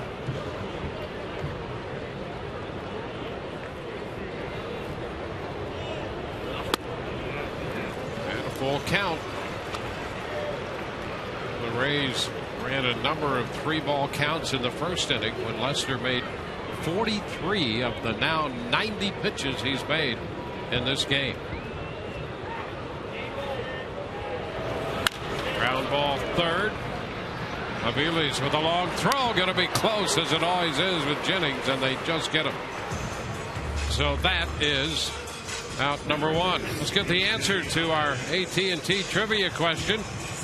Who were the starting pitchers for Game 3 of the 2001 World Series at Yankee Stadium? That would be Brian Anderson against Roger Clemens. You remember a lot about that because it was in the aftermath of 9/11. Yeah, that was the first game back in New York, first World Series game in New York. First 2 were played out in Arizona, and I remember that before we obviously played that game, we flew into New York. They took us down to Ground Zero. Anybody that wanted to go took a couple of buses down there, and a somber experience. Oh, I mean, you can't even imagine the scope of the devastation. I mean, and what, the loss of lives and the heroism, everything that that happened in that place. But it was like nothing. I'll never ever forget that. Upton shoots it down the left field line. He's on his way to second with a stand-up double. He's on for the 3rd time with a single walk and now a 2-base hit. The tragedy of 9/11 being remembered across the nation here, and of course the Rays playing their part as well. And I think everyone has a memory of where they were and how they felt, and whether it was disbelief. Yeah, you heard the initial reports of that, and shortly after the Empire State Building was built, there was a plane that crashed into that by accident, and that's what most people thought. That's what I thought when I first heard the report. What a terrible accident. Well, we soon knew otherwise. It was amazing too about being at Ground Zero, that famous mound of debris. They took us out and around that, and the crater behind that, you couldn't imagine. It was like looking into the mouth of a volcano. And the smoke, the different colored smoke. I mean, and this is end of October at this point. And you're talking about green, orange, yellow smoke still coming up from the ground. And the fire chief at the local firehouse there that was close by, that we were out there with a lot of their a lot of the firemen there in New York, and he was saying that those fires that are underneath causing that smoke to come up through the ground, he said they'll burn for another few months. I mean, it'll go on and on and on, and you just couldn't imagine what was going on underneath the ground, what you saw in front of you with your very eyes, the smells. Never forget the smell. 1-1 here to Longoria. The scope of the devastation and the attack. Sometimes it's truly difficult to fully comprehend the scope of that. Yeah. And then you turn around a day or two later, you've got to go play a baseball game. Very meaningful baseball game. It was an interesting time. 2 balls and a strike to Evan Longoria. The Rays had 18 of the local fire chiefs and police chiefs and military personnel throw out a ceremonial first pitch today as they honored those in all of those walks of lives, the heroes that emerged from that, first responders. 2-1 to count to Longoria. Now 3 balls and a strike. Upton at second with 1 out.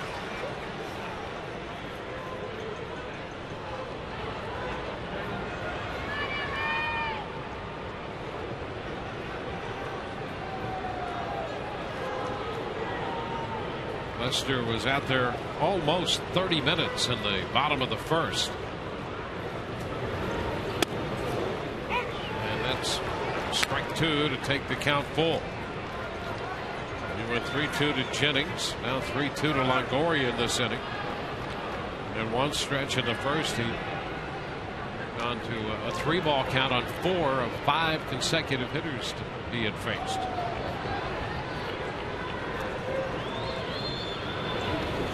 And ball 4, he walks Longoria.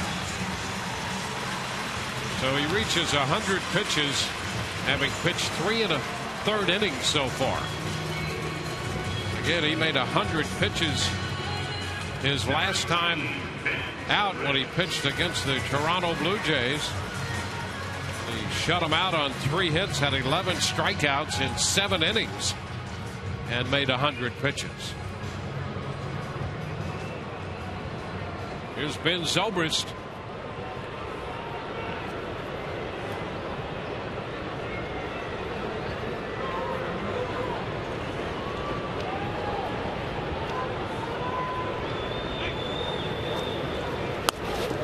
Pitch way wide.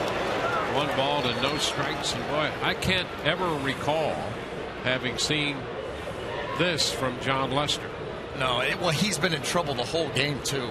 I mean, this was the first inning that he retired the leadoff man, but then right after that, B.J. Upton with the double. So he's been pitching out of the stretch under duress for the majority of the 101 pitches that he's thrown. Just starting to flat out run out of gas.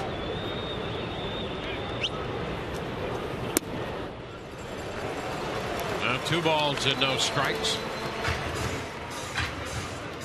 And Michael Bowden up in the bullpen last inning. He's up again here in the 4th.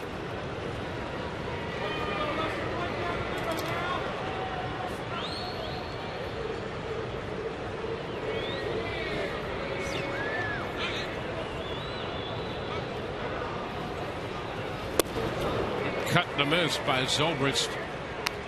Ball came cutting in on him. Then checking with Dana DeMuth as to whether that ball wound up being a strike anyway. 2-1 now.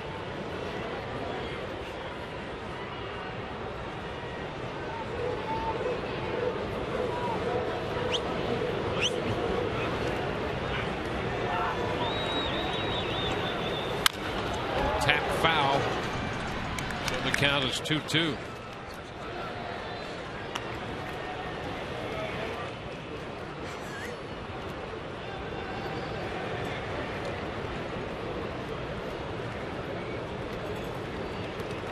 Upton's at second with a double. Longoria at first with a walk. It's a 2-2 count to Ben Zobrist. The Rays trying to sweep Boston and get to within 3.5 in the wild card chase. They're going to finish off this one first. Ground ball foul. Skipping in front of Tom Foley.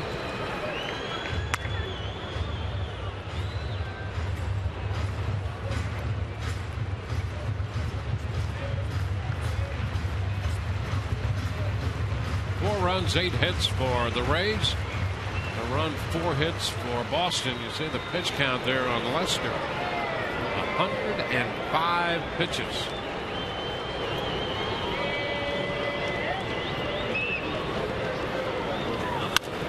And a foul up the right side, and that's going to be out of play.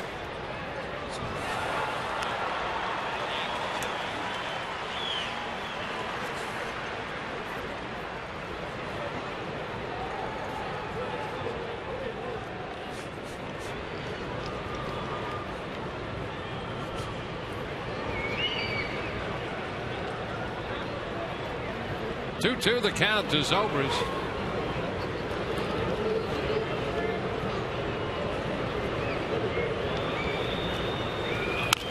And a little tap foul. So again,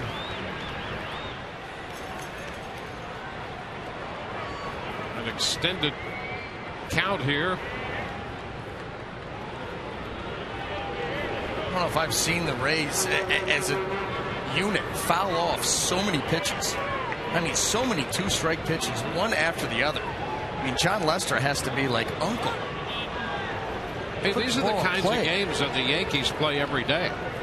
These are and the Red Sox play a ton of these as well. Yeah, well, I mean, you're in the bottom of the 4th inning. It's 4-1. 2-2. Swing and a high foul again.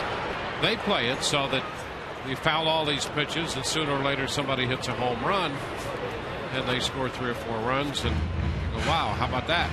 I mean, it's an everyday occurrence. That's why they play 4-hour games all the time. So the Rays taking a page out of that book today. fouling pitches away. Let's see if somebody can hit a home run. Yeah, between the white lines, fellas. Just for a little while. The 2-2. Ground ball down to third. Aviles goes to second. First base safe over there. This entire series, the Red Sox have been a step short. Just a tick off.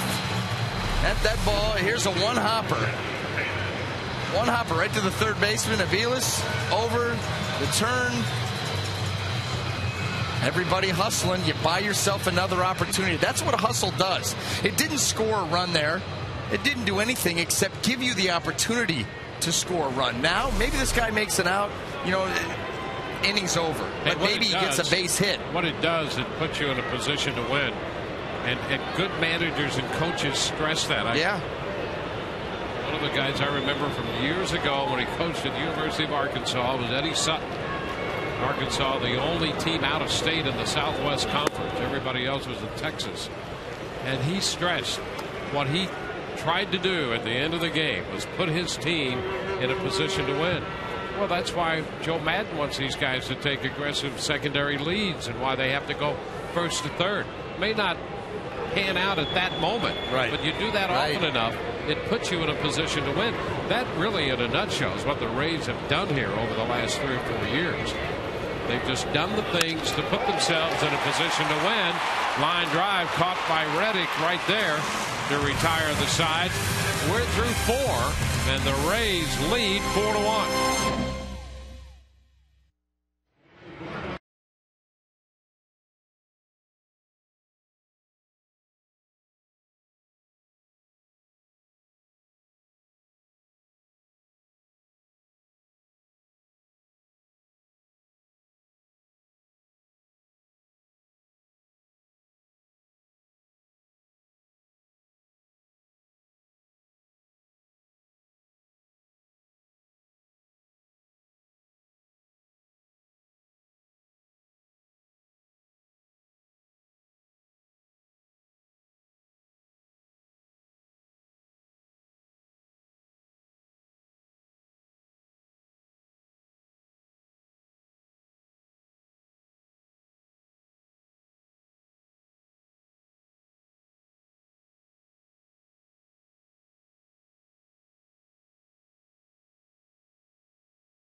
Welcome to Rays Sunday Baseball, brought to you all season by Hyundai.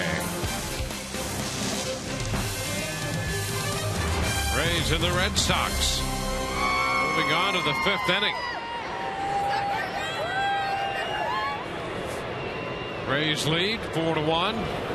Mikey Williams leads it off and goes after the first pitch, lines it into left for a base hit. So now they're back to swinging at the first pitch. Don't forget the patience part of it. Yeah, forget that. We thought it might work, but let's go this way.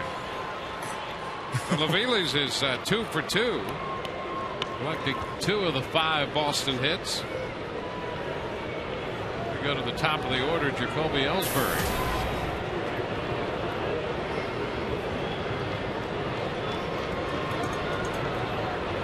Ellsbury walked in the 3rd when Boston put up a run. They got a leadoff home run from Scooter Rowe and over to first. How about that? Aviles just singled and he's just been picked off. Well, that in a nutshell describes this series for Boston. That's it. That's absolutely it. Just a touch slow on everything. Look at that. Shields catches him as he's getting out to his normal lead, getting out there, catching him in between steps, and then we talked about over and over all year long how James Shields is so quick with his feet and accurate with the short arm throw, and he got him. You've got an inch out of your lead against James Shields. You can't take those little hop steps because he will get you in between. Now 2 strikes to Ellsbury.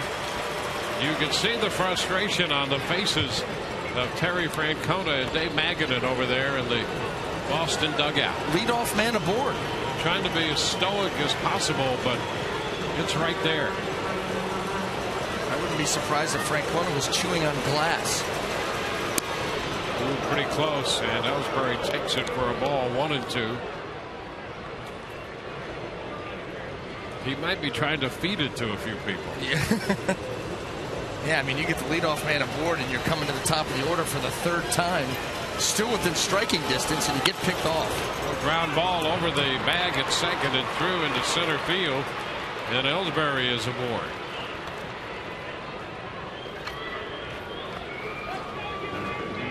So it's 1 on, 1 out in the 5th inning. Time for the Keep Your Edge Spotlight, brought to you by Just for Men Mustache and Beard. And for that, Shields found himself in a bases loaded 1-out situation in the 3rd. You got Ortiz on the fly ball to left, and then the pop up in foul territory by Redding. Longoria handled that. Shields helping the Rays keep their edge, and you can keep your edge with Just for Men Mustache and Beard. First pitch here to Pedroia is a strike. Ellsbury at first with that base hit, extending his hitting streak to 16. 1 on, 1 out, and a strike to Pedroia.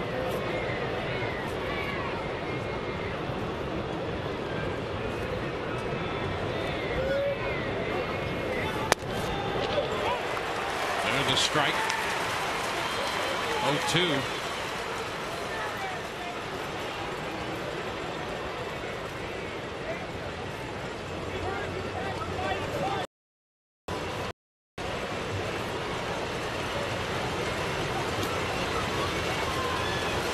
To the count.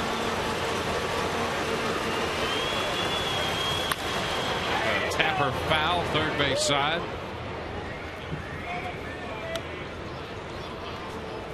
Shields with 3 strikeouts tonight. He's given up a couple walks. The run came on Scudero's home run. A run, 6 hits. Rays pretty good job of not getting ahead of themselves here in this series. One thing at a time. That's how they approach this from the beginning. They're going to continue that mindset.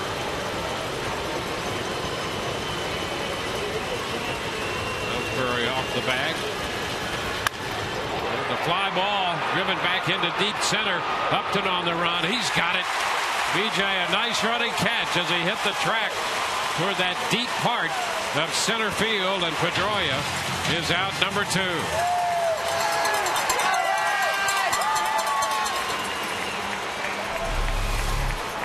Well, this ball off the bat of Pedroia looked like it had a chance, but BJ going hard just couldn't cover too much ground. He ends up getting out there and making it look pretty pedestrian. Well, that's what the Rays live on, pitching and defense. And today, being patient at the plate. Putting some runs on the board. They have 4. Here's Adrian Gonzalez. Ellsbury at first. Well, that pickoff very big. That leadoff single by Mike Aviles. Over to first, and Ellsbury is back in. Now that was James Shields' like F move. Slow feet, pull the hands apart. Nothing quick about it. 12 pickoffs for Shields now. Ground ball, right side. Zobrist in short right, out of the shift. Gonzalez out of there. We go to the bottom of the 5th. 4-1 Rays.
Fifth inning, and I am here in the left field party deck with 40 to 45 families and also wounded veterans here, part of Operation Helping Hand. And someone who knows a lot about that would be retired Navy Captain Bob Sila, who started the organization. Bob, what a great day for these people today. It is a great day to get them all together, and we've done this a couple of times during the year. This is our third time, but this is the finest time we've had because the Red Sox are here, and we have so many fans that love the Braves to play in the Red Sox.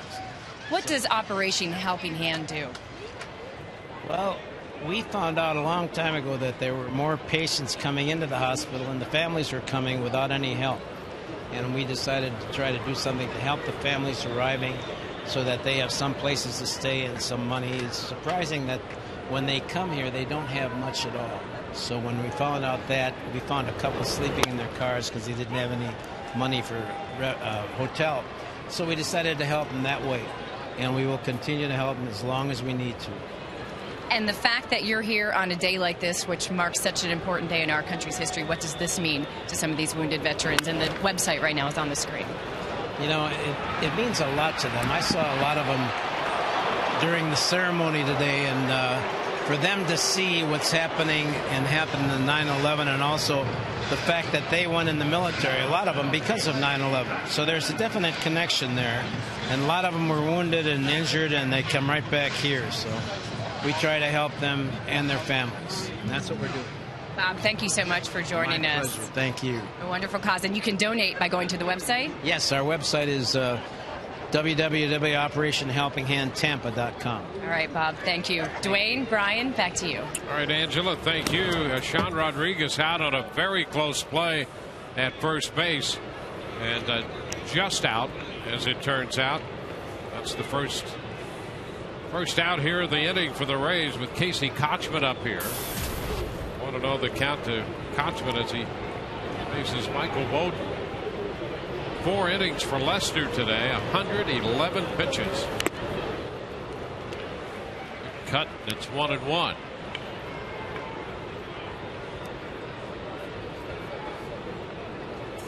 And now Bowden.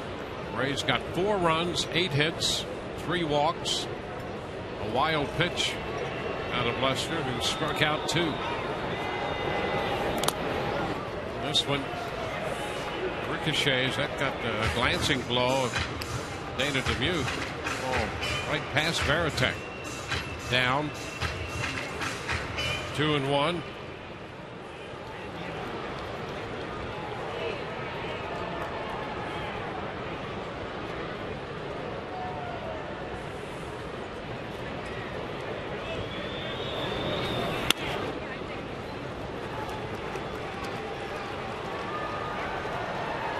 Three balls and a strike. A couple of change-ups in this sequence of pitches to the left-handed hitter Kochman.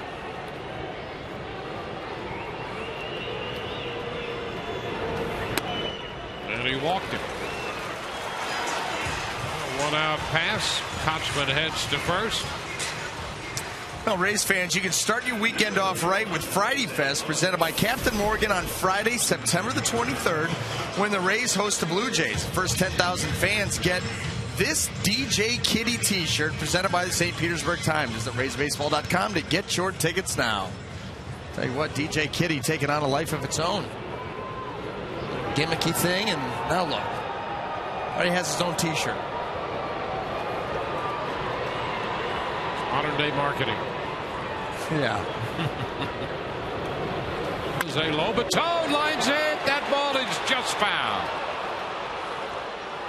Boy, Kerwin Danley here in the 5th has had a couple close calls already. He got Rodriguez, called him out at first on a very close play. And Lobaton making a bid for an extra base hit, lined that one just foul. And he hit it so hard that Danley didn't.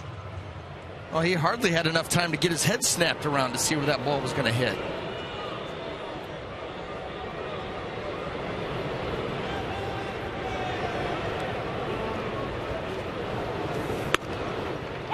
That's a strike, 0-2.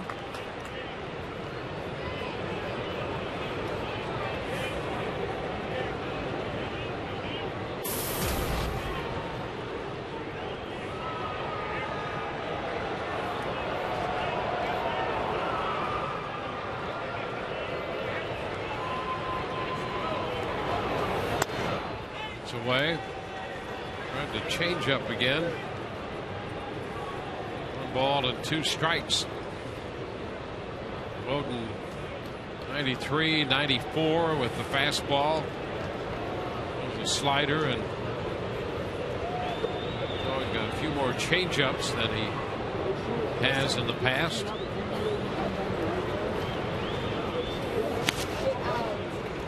Down and in with a slider.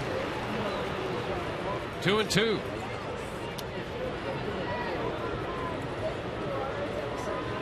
Rays scored 3 in the first, added another run in the third.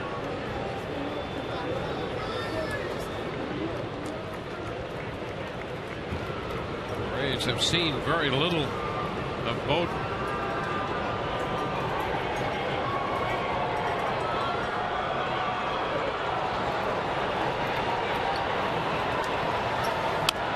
Pitch is high. 3 balls, 2 strikes.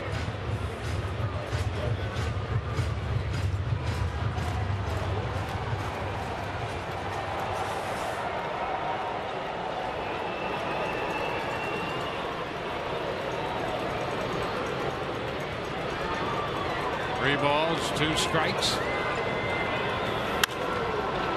Foul out of play.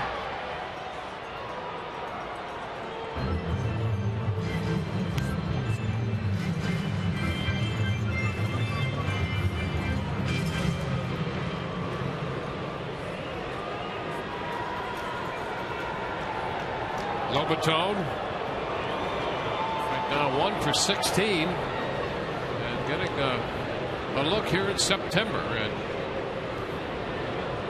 right into the middle of the Rays' hope will be a chase that will wind up in the postseason. That ball fouled.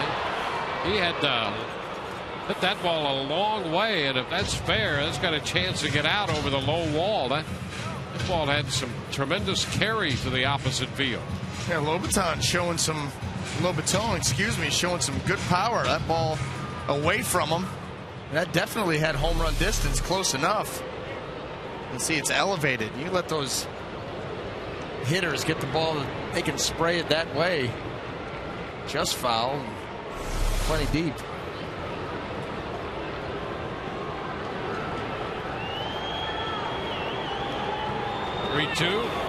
He lines a base hit into right. Kochman's going to go to third. So it's first and third with 1 out. Lobatone collecting his first hit of the day. Nice solid line drive through the right side.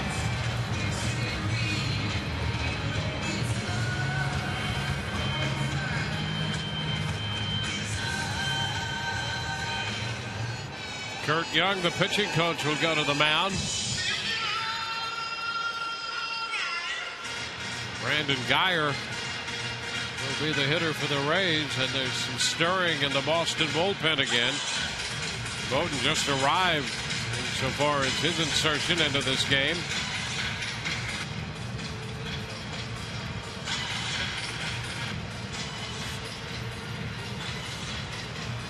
Morales starting to stretch out.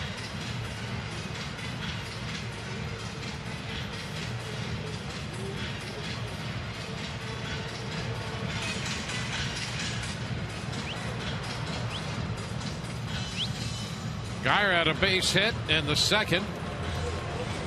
Grounded to the shortstop his last time up. Brandon hitting .217 right now with a couple of home runs. And a very good year in the minor leagues.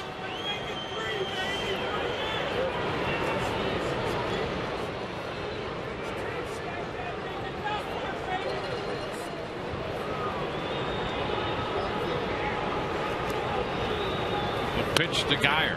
And it's a strike on the inside corner.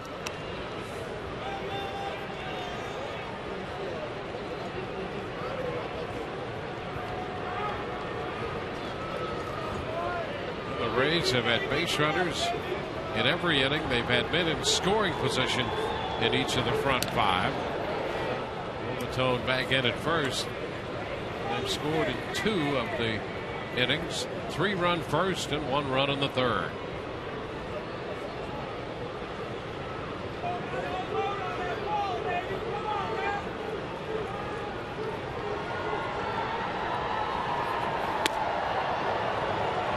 Two, just slider.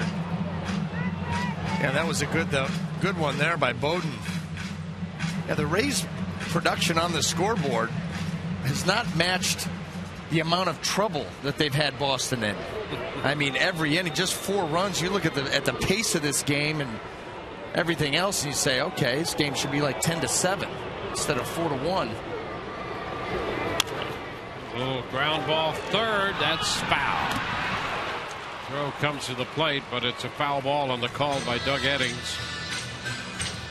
Yeah, the Red Sox have been in a lot of trouble, and the Rays have let them off, and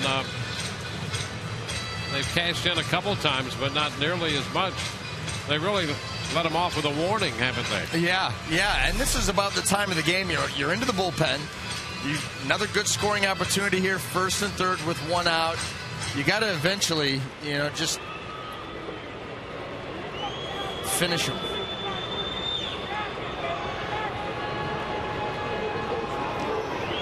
Don't want to let them hang around and feel like they've got an opportunity, because they should have none. Pitch is down to Geyer. 1 ball, 2 strikes. Well, the Rays saw the Red Sox close the gap to 2 in the third. They came back immediately with a run in the bottom of the third. But boy, the opportunities, and John Lester, you don't often find him the way the Rays found him today. 4 innings and 111 pitches. 4 runs, 8 hits off him, and 3 walks. Geyer fouls it back. And the count is still 1-2.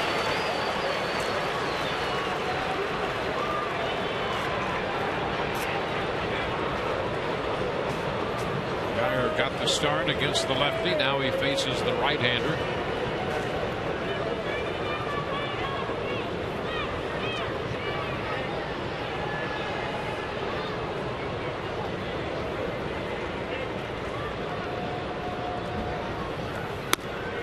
Up and away.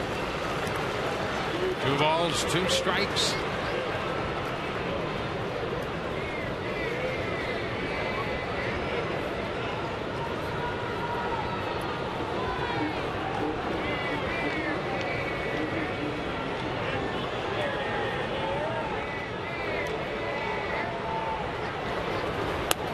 And that ball down and away. 3-2.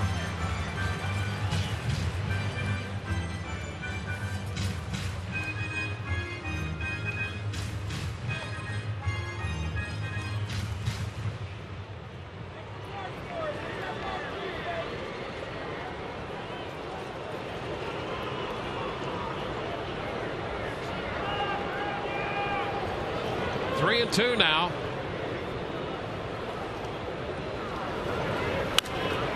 Pitch is fouled back. So a 3-2 slider, and it's Geyer and Bowden.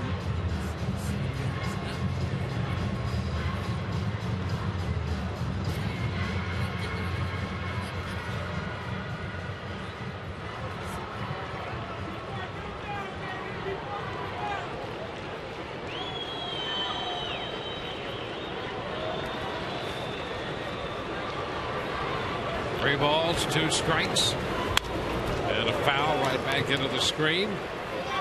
Mandatory this afternoon. Full count and at least 3 foul balls. Look at that 9-pitch at bat for Brandon.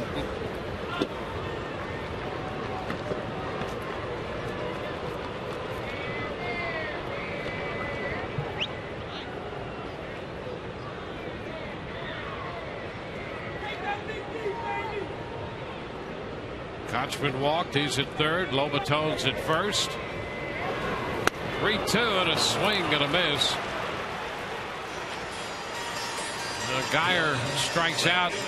He was expecting that slider to slide and backed up. That did. It stayed up in the zone. Middle of the plate up. Let's see where this ends up. And that slider just spun.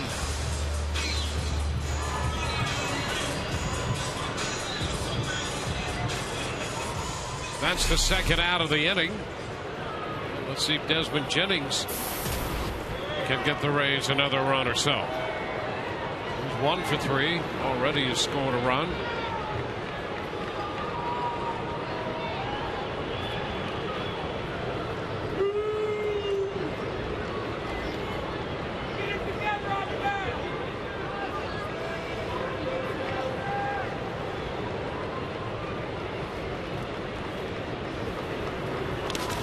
Slow block by Veritek, and down to second base goes Lobaton.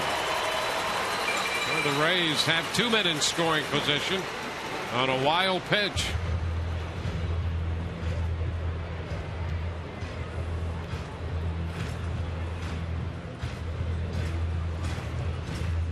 Rays fans, you can place your reservations for 2012 season tickets. You can establish your seniority and be in line for priority upgrades and exclusive benefits, including the opportunity to purchase 2011 postseason ticket packages. Call 888-FAN-RAYS or visit RaysBaseball.com. Well, now both runners are in scoring position.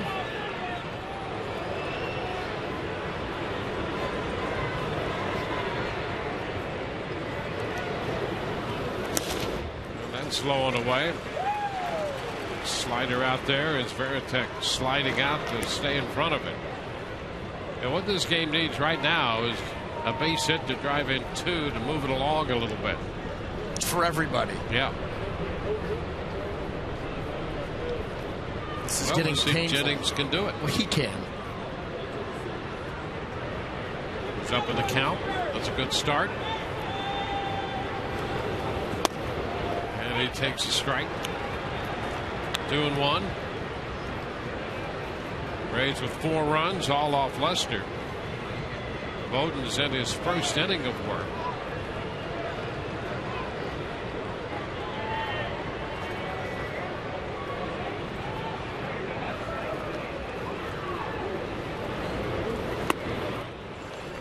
And now it's a 3-1 count. Missed with the fastball.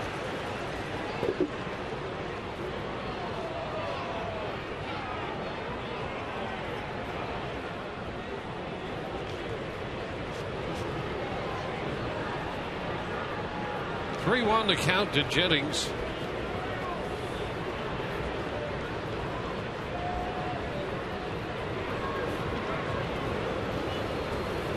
And there's ball 4. So the Rays have loaded the bases here against Bowden. And that's going to be it for Bowden. Terry Francona comes out of the dugout. Matt Albers going to enter this game, and we'll be back in a moment.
closer together. I remember, the Mets playing that game and having all the, I think it was the fire department out there, whoever it was, and that was pretty special in my eyes. And I remember they had a pretty big win that day. Mike Piazza hit a home run or something. It was a good day for New York in that sense, but it was a very tough thing for us to have as a nation, but I feel like it grew us closer together.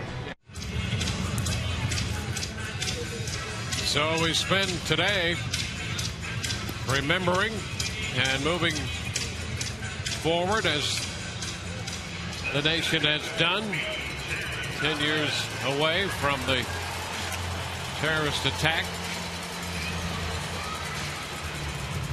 Here this afternoon, we're in the bottom of the 5th. Matt Albers becomes the 3rd pitcher.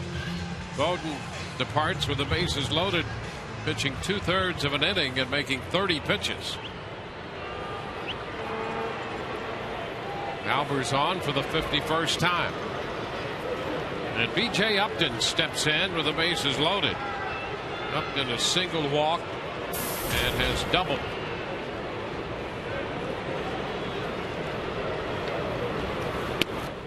The pitch outside. 1 ball, no strikes.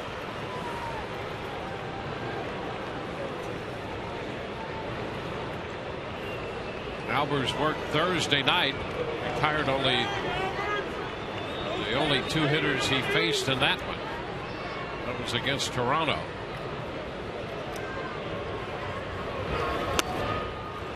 This is wide.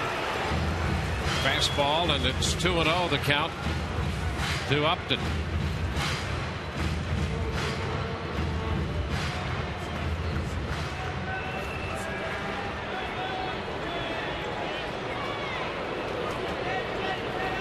Rays with the bases loaded. Albers delivers and a long drive. High and deep. Gone. Grand slam home run. Upton hit a 2-0 fastball into the seats and left center field. That opens the gates. And the Rays lead 8-1. Upton's 20th home run of the year. Right down Broadway in a 2-0 count, and the bases loaded. We talked about the Rays taking advantage of opportunities. They let a couple slip away to extend the lead against this Boston team. Well, now they've kicked down the door. B.J. Upton unloads. It's now 8-1. Well, the Rays have been on the verge all day. And there was no question about that as he delivers his first career grand slam. And the fans asking B.J. for a curtain call.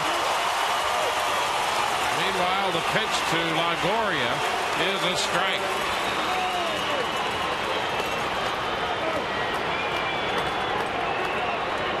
The first slam of his career.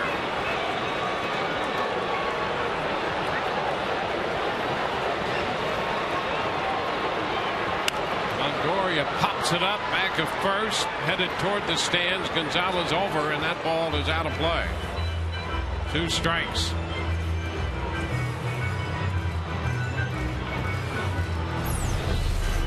How about this? B.J. Upton and his brother Justin become the first brothers ever to hit at least 20 home runs and steal at least 20 bases in a single season.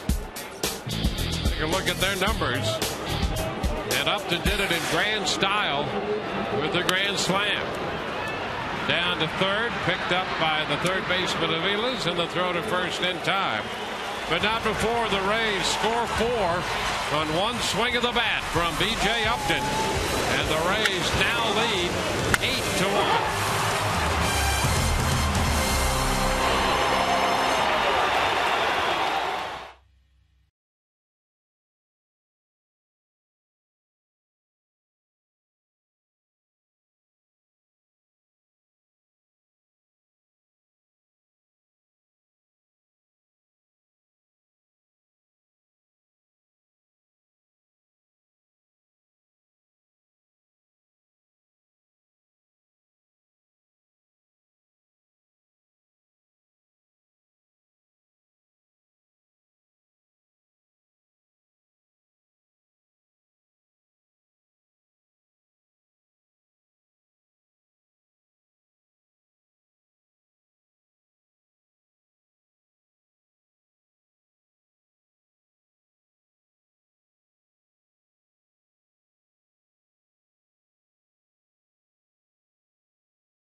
Sunday baseball brought to you all season by Hyundai. Well, the Rays cashed in on a big opportunity in the bottom of the fifth, courtesy of B.J. Upton, who belted his first grand slam. It's now 8-1. James Shields goes to the mound with a 7-run lead.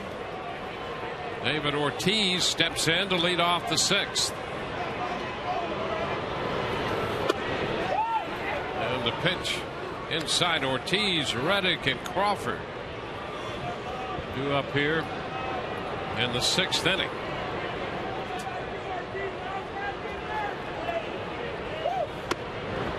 It's a little close, 2-0. Shields through the first 5 innings had made 75 pitches, allowing a run on 6 hits. He gave up a home run to Scutaro.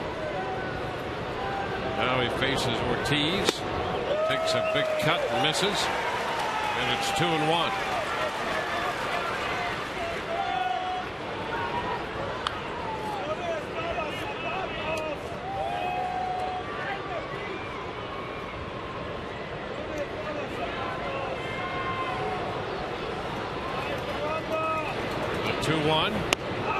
There's a strike to Ortiz. 2 balls, 2 strikes.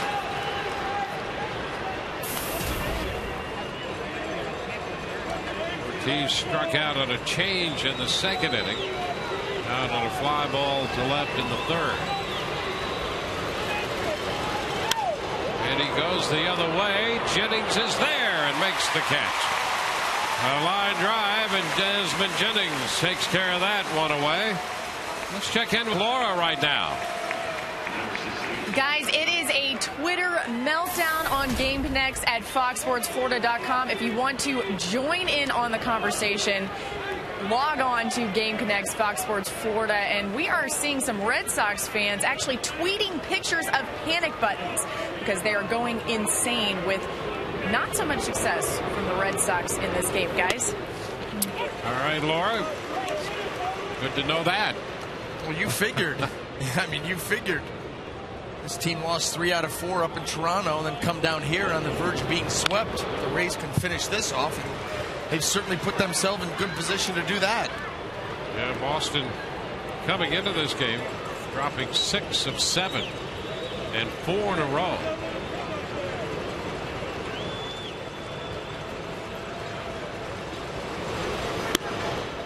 Outside, 1 ball, 2 strikes. Boston counting on getting a lift from Lester, and it did not work out that way. Tap back toward the hill. Shields will run it in, stepping on the bag, and Reddick is out of there. 2 up, 2 down.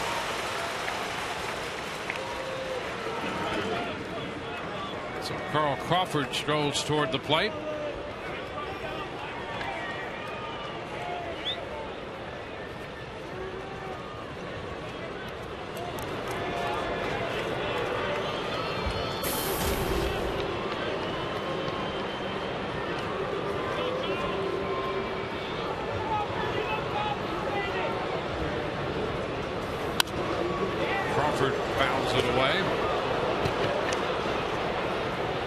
A base hit his first time up.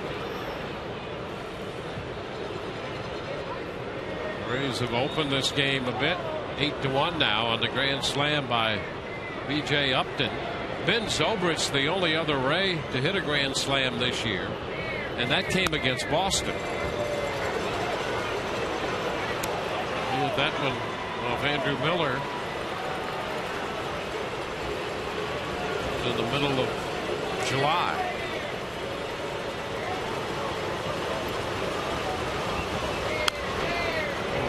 Foul.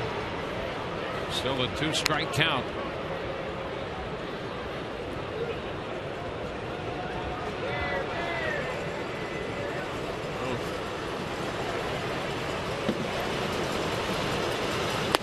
Strike 3 called on the inside corner. Shields strikes out Crawford looking. Rays lead 8-1, middle of 6.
summary, the Rays opened the scoring in the first when Ben Zobrist drove in 2. Sean Rodriguez added a fly ball, and then in the third inning, Marco Scutaro got Boston on the board to make it 3-1. Sean Rodriguez came back with another run batted in the third when he doubled home Damon, and the Rays got a big lift. B.J. Upton in the 5th inning, belting his first career grand slam, his 20th home run of the year. And the Rays carry an 8-1 lead into the bottom half of the 6th inning. 4 runs off Lester and 3 off Bowden, 1 off Albers. And here's Ben Zobrist.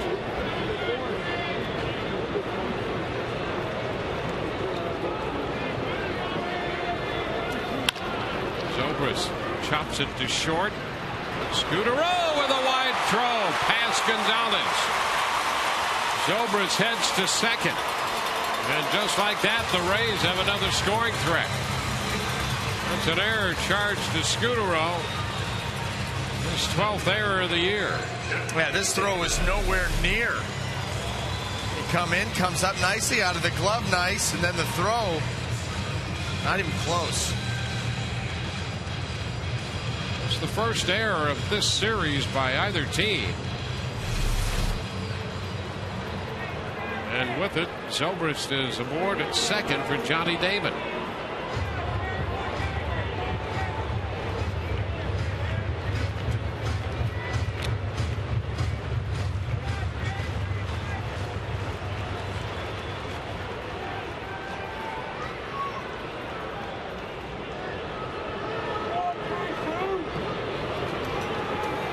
Damon takes the pitch too low. 1 ball and no strikes.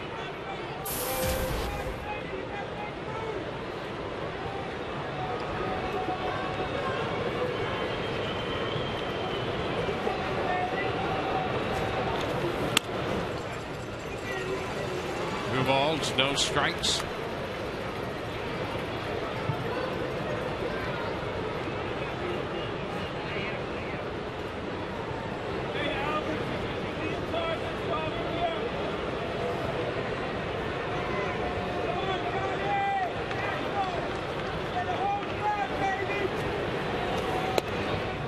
This one is down. Well, the Rays continue to work counts. We've had a lot of deep counts. The Rays have been up in the count a lot.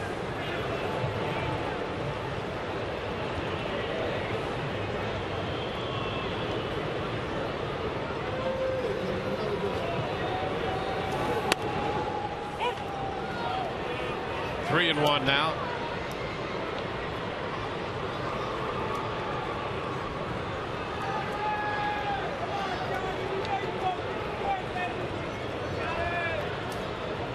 Red Sox get some more action going in their bullpen.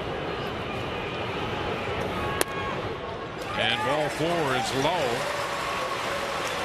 So Damon is aboard. It's Felix Dubront, the lefty. This is the kind of baseball game where baseball loses fans. Well, when you get into a lot of walks and deep counts, it is a challenge.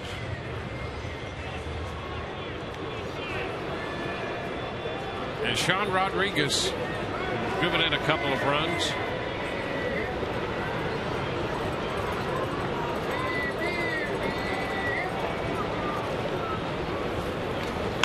He puts down the bunt. Albers will take it to first. Out there. Zobrist moves over to third. Damon into second. So the sacrifice by Sean Rodriguez will give Casey Kotzman a chance to pick up a couple of runs batted in. Oh, that's Joe Madden showing respect for that Boston lineup. 7-run lead, still not comfortable. Too much time left. Yeah, well, he's too smart. I mean, this team, the Red Sox, have scored coming into this a league-leading 782 runs. So you want to get as many runs as you can against this club. Kurt Young's going to head to the mound. Dubront, the left-hander, is up in the bullpen, as we saw a moment ago.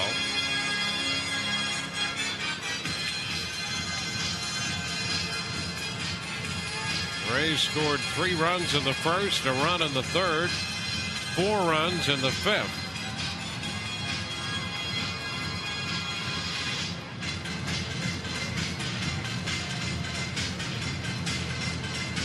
Well, the Rays will have 17 games left after this.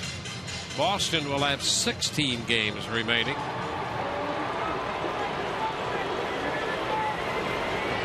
It's Kochman. Field up. 1 ball, no strikes.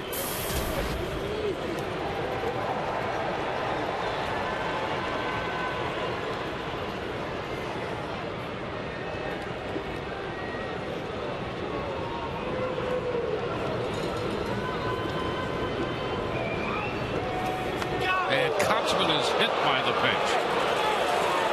So that loads the bases. An error, a walk, a sacrifice, and now a hit batter.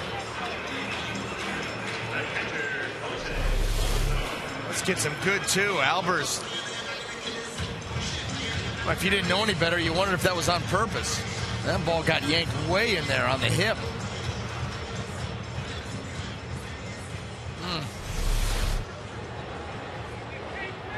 Yeah, Casey's not real happy. And maybe the bunt by Rodriguez got him fired up. Because that was Lobaton had all the earmarks of an on purpose. And there was a visit to the mound by the pitching coach. Yeah, he's not happy. Yeah, you wonder. I mean, Rodriguez lays down that bunt, a 7-run lead, and that ball, Albers is not missing by that much. That had all the earmarks of here you go. And I think that look on Joe Madden's face, he realized that was on purpose too. Tone right there.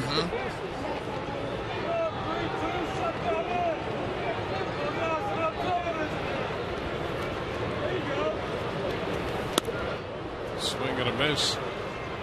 The breaking pitch. Slider 2-0.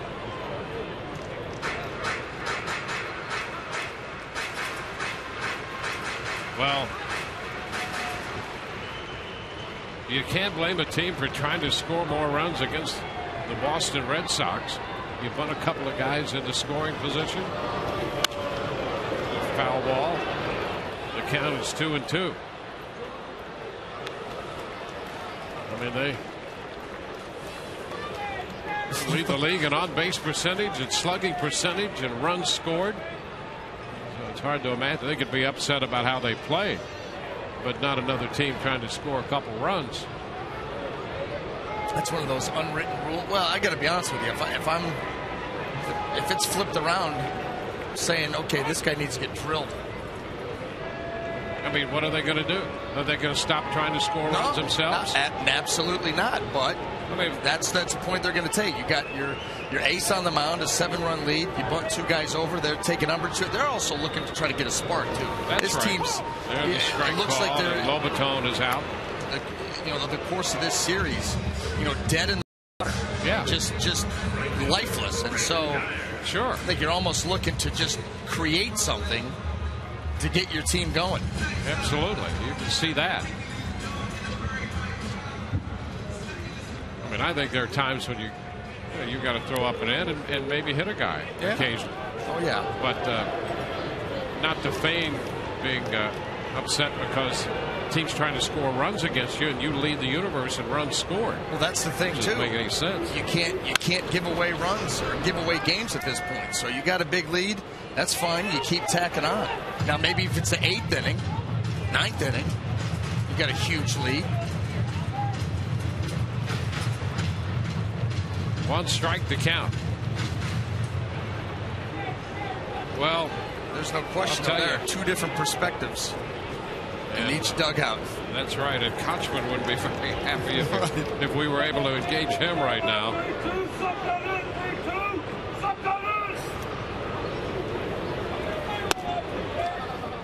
Pitch is down. It's 1-1. You know the most runs the Red Sox have scored in an inning this year? 10. They scored 10 runs in the 7th inning. You're telling me that you shouldn't try to add a couple runs? They scored 10 runs against San Diego the third week in June in the 7th inning. You've got to add runs. If you lead 8-1 or 9-1, apparently, if you lead 11-1, you better add another run. 12-1, all bets are off. The broken bat, the ground ball headed up the middle. The flip to second will get the force, and that will retire the side. They leave the bases loaded. It's 8-1, Tampa Bay through 6.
Red Sox 8-1. Well, chart topper Miranda Lambert is making a stop at Tropicana Field on Saturday, September the 24th, as part of the Rays Summer Concert Series presented by Hess Express.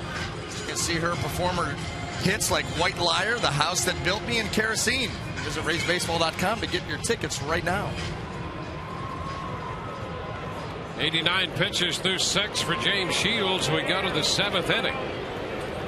Jason Varitek, the veteran catcher for the Red Sox, leads it off. Rays lead 8-1. Angels hitting in the bottom of the 2nd, leading the Yankees 2-1 in Anaheim. First pitch is outside. 1 ball, no strikes. Varitek is grounded into a double play and hit a fly ball to left his last time. This is a changeup. So the count is 1-1.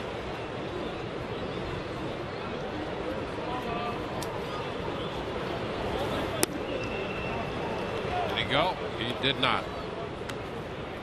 Doug Eddings on the call on the appeal at third.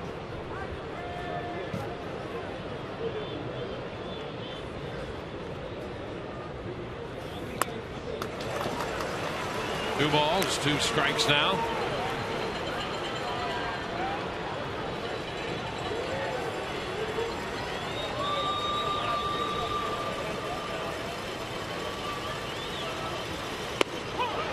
Strike call. Got him looking. Strikeout number 5. Well placed backdoor cutter there by Shields. How about that? Just a little bit. Varitek, no argument there.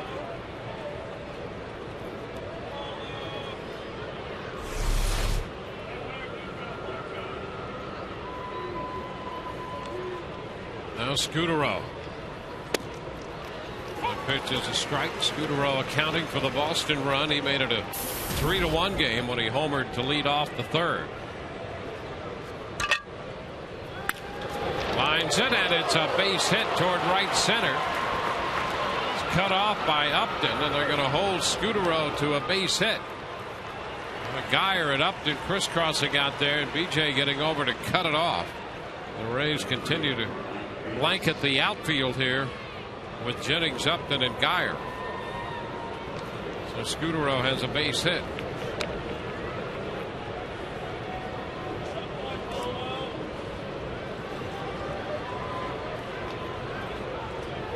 Aviles.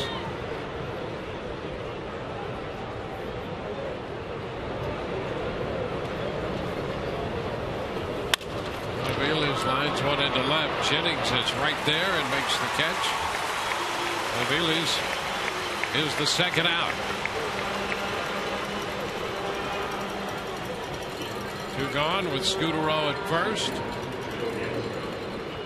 Jacoby Ellsbury comes up now. He has walked and singled. Grounded out to second base in the first inning.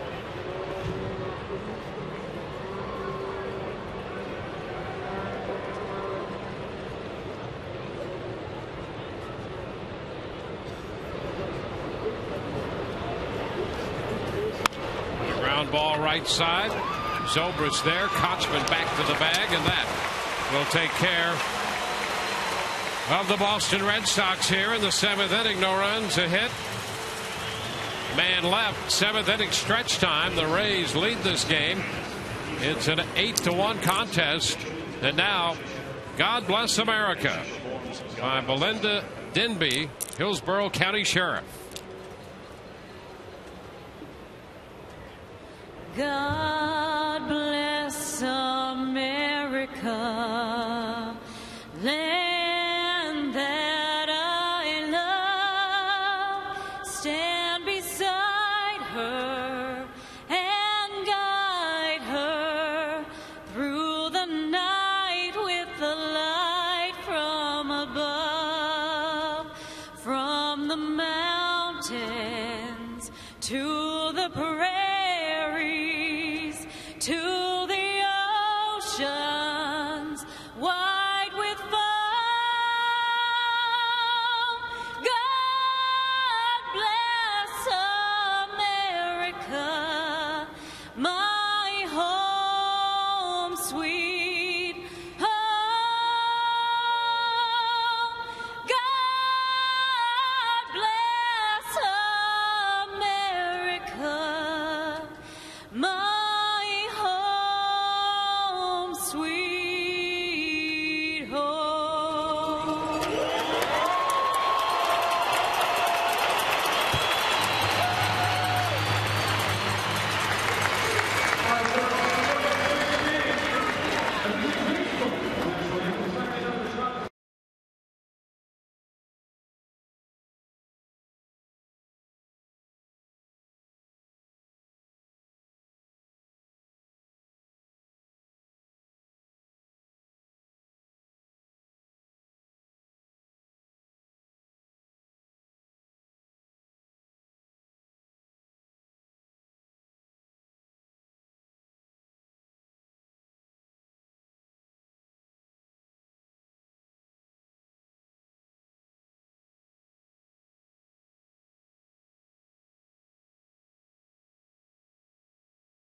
hit in the bottom of the 7th inning.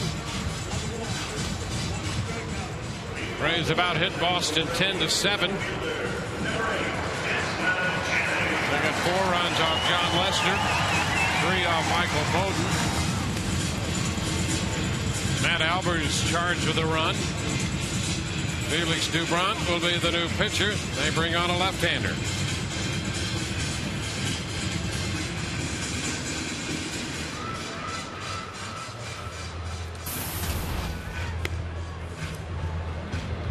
Doubront was in the game here Friday, pitched an inning and a third. seen limited action in the big leagues with the Red Sox this year.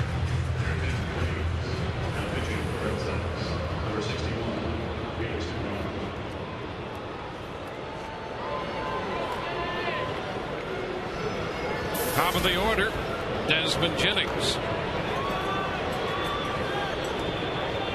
Desmond has scored 2 of the 8 runs for the Rays. And the pitch is too high. 1 ball, no strikes.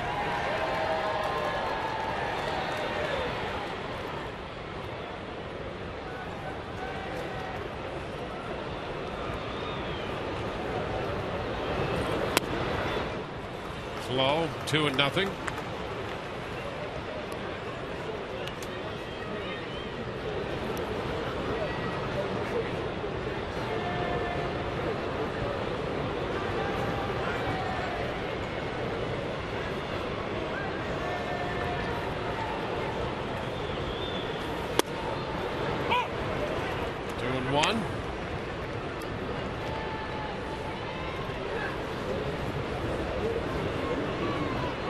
With 6 runs last night, they scored 7 runs on Friday.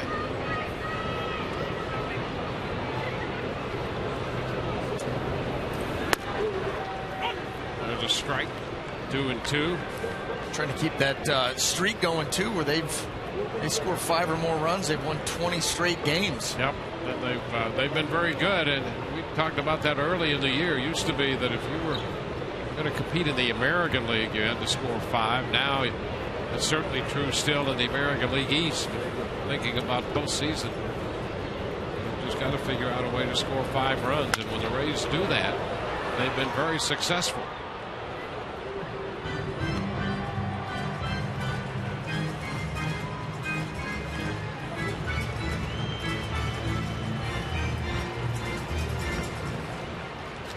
Jennings up here, he's added another dimension to the Rays lineup.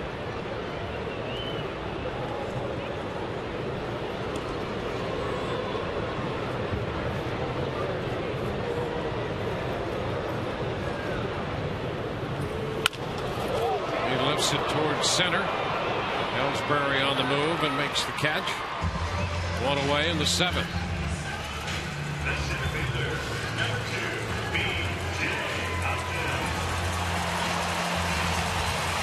And B.J. Upton will get a hand as he steps in.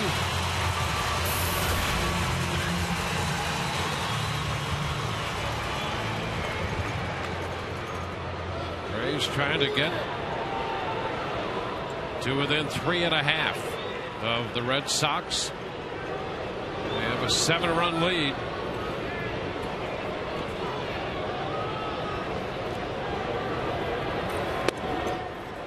Pitch is down.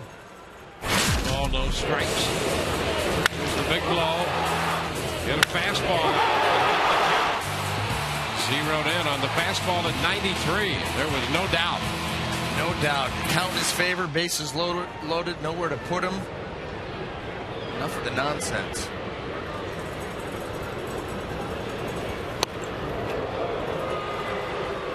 Two balls, no strikes.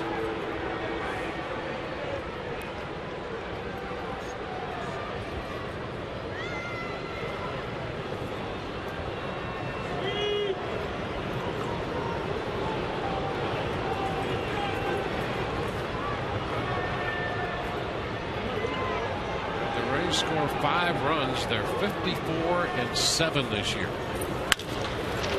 And a base hit up the middle for Upton. B.J. ahead in the count again. Sends that fastball right back through the middle. How about that? 5 at-bats, on base all 5 times. 4 hits and a walk. Goes right back up the middle. That pitch away from him. Big day for B.J.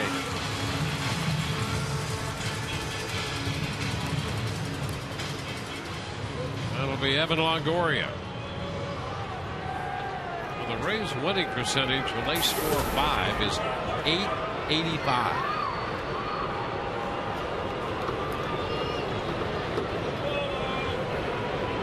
Now Longoria.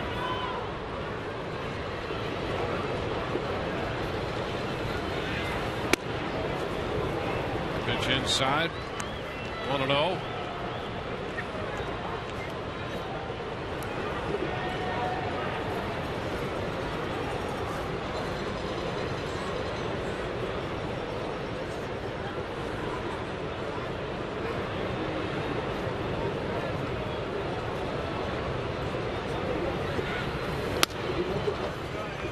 Two and nothing.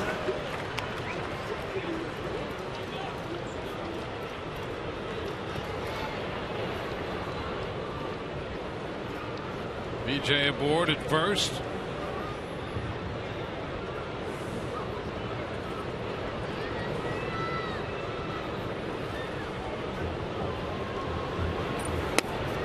Longoria takes it down. It's 3-0. The 4-hit day for BJ. 4 hits and a walk. His first 4-hit game of the year. And it includes that grand slam.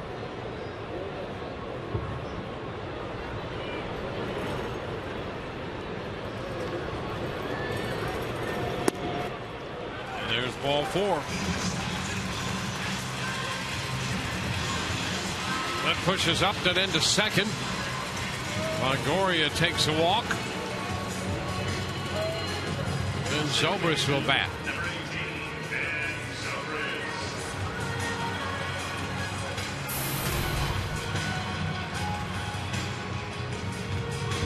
Ben is 1 out of 4. He drove in the first 2 runs of this game in the first inning.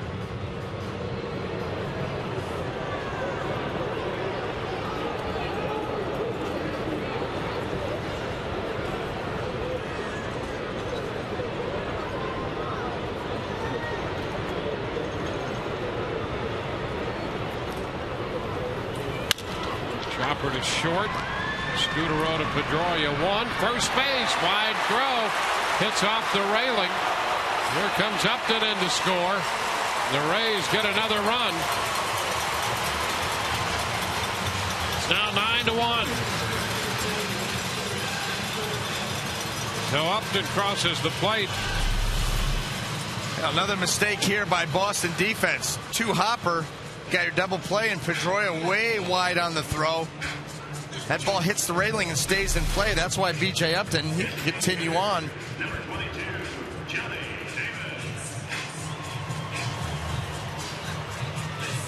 Zobrist aboard. So the fielder's choice, the heir to Pedroia, his 6th.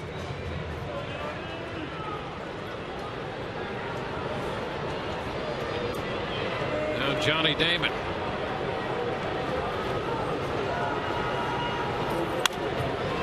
Fouls it back. Strike 1.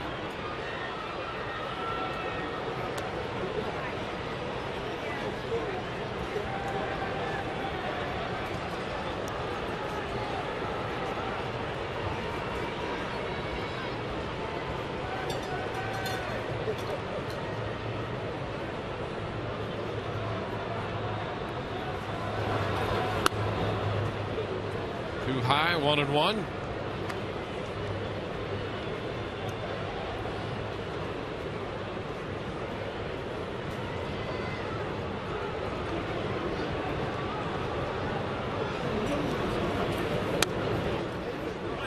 High.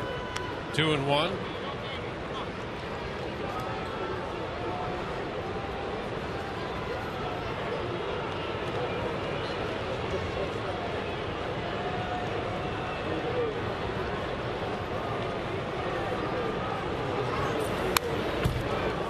Two and 2.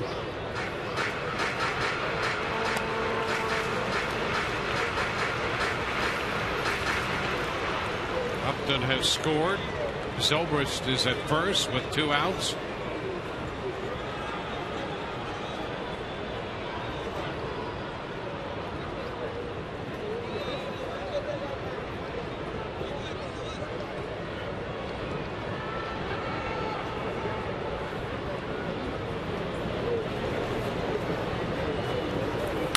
Damon shoots it the other way. That's going to be fair.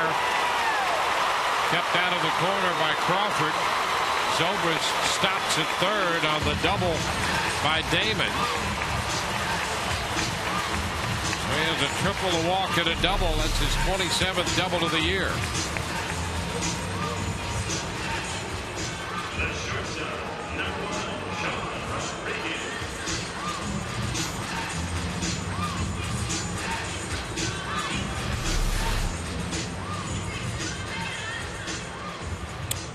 Well, he has caught Edgar Martinez on the all-time doubles list.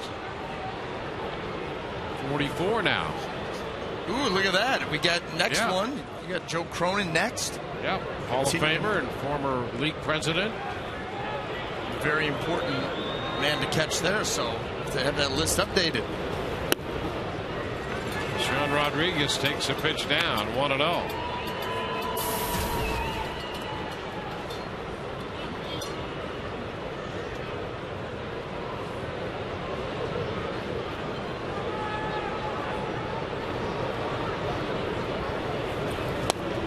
Swing and a miss. It's 1-1.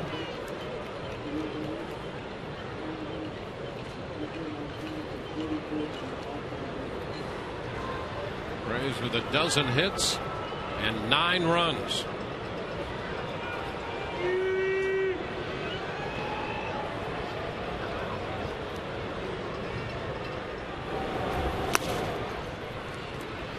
Two and 1 to count to Sean Rodriguez.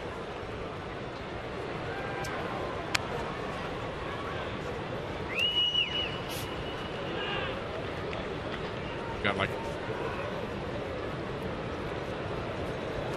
2 balls, 1 strike.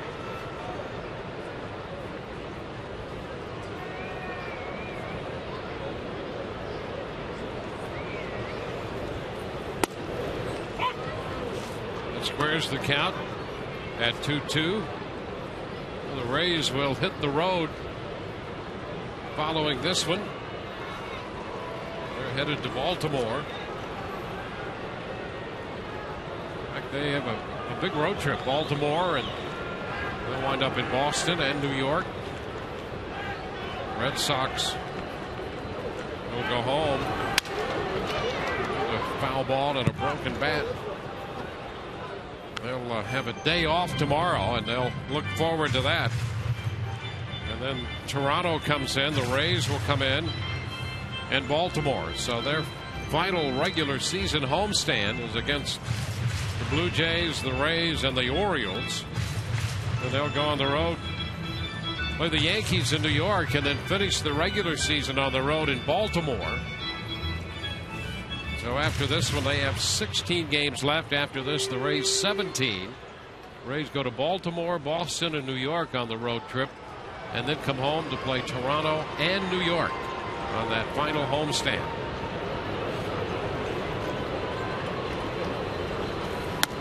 Upstairs, 3 balls and 2 strikes.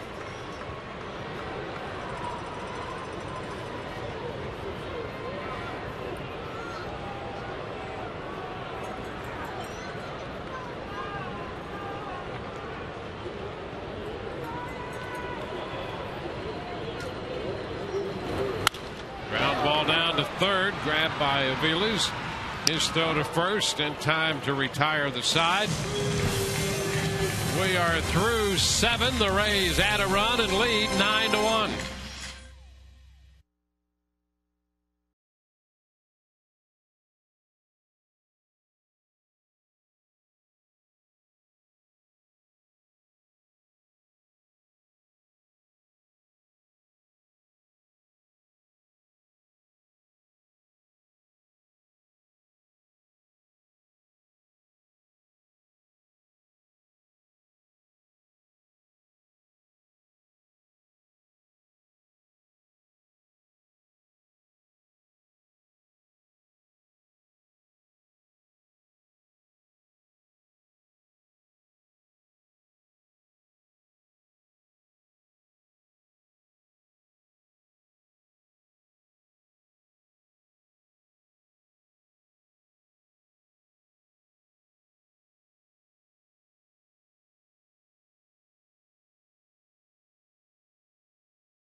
If it's fuel efficient, affordable, stylish, and safe, it's probably a Hyundai.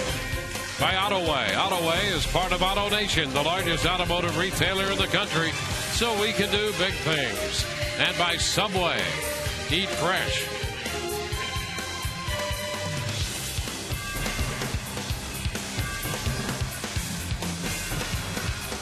Rays putting the finishing touches on this homestand. They have one road trip and one homestand left.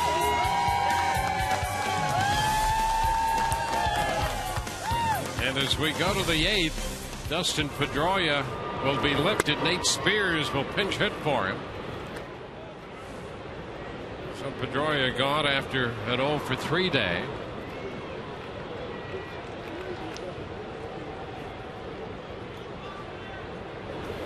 Spears takes it high. 2 balls, no strikes.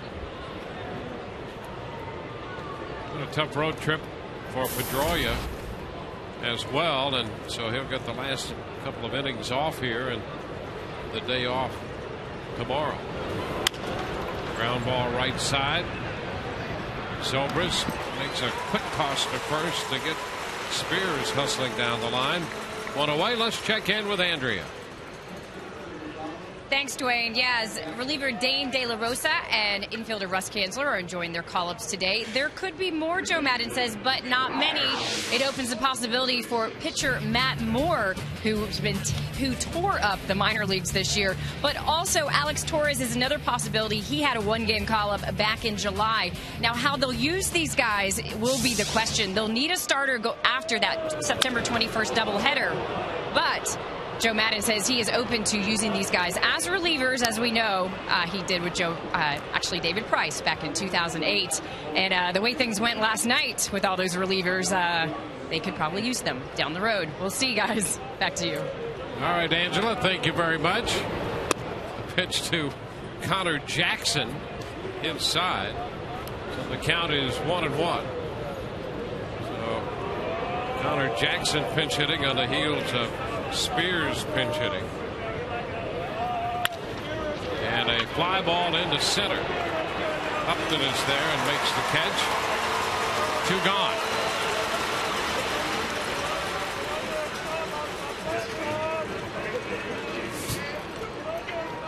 Now David Ortiz will bat.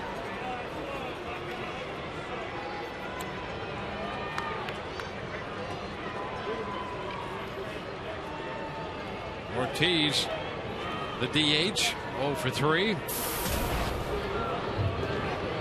Shields just a little over 100 in the pitch department now.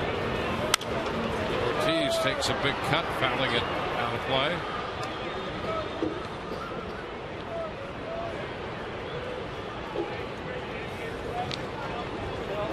James Shields working in the 8th.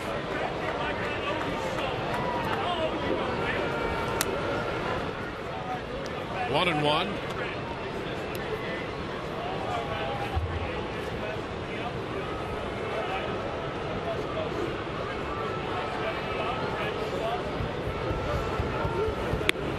Swing and a miss. 1 and 2.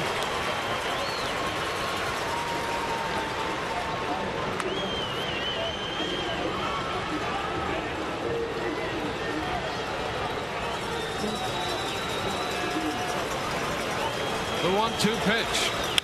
Line drive, and it's caught by Kochman to retire the side. 1-2-3 go the Red Sox. Bottom of the 8th coming. 9-1 Rays.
Trade centers, and again, my very good friend Neil Levin had just been appointed head of the New York Port Authority, and I knew that his office was in the World Trade Center. So I'm looking at the time, and I'm thinking, okay, it's 8:45 or 8:45 there in that general vicinity.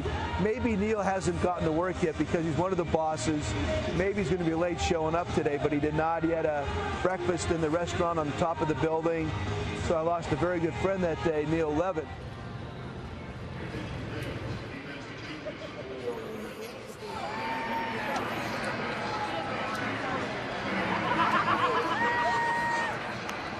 Remembering 9/11,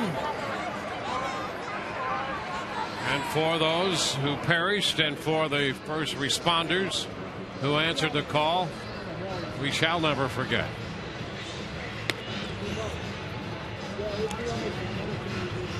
Franklin Morales will be the new pitcher, the 5th of the day for Boston, on for the 31st time. Connor Jackson stays on to play first, and Nate Spears will be in the game now at second base after pinch hitting.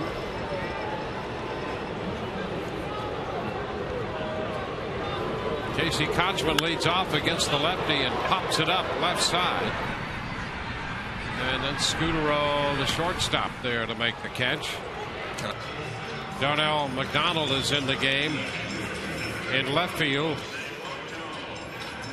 in the place of Carl Crawford.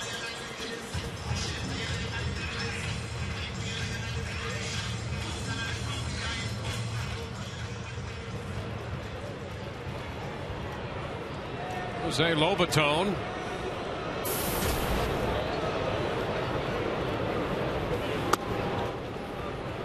And the pitch. 1 ball, no strikes. Ryan Lavarnway is now catching.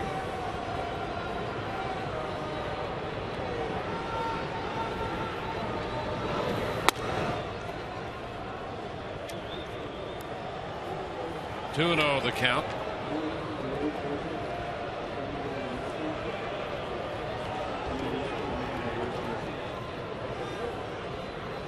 Rays got 4 off Lester, 3 off Bowden, and a run off Albers.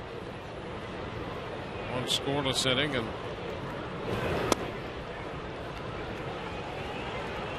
here's Morales, 3 and 0.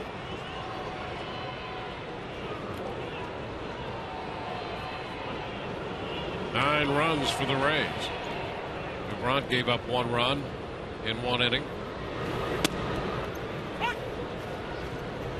3 and 1 to count to Lobaton.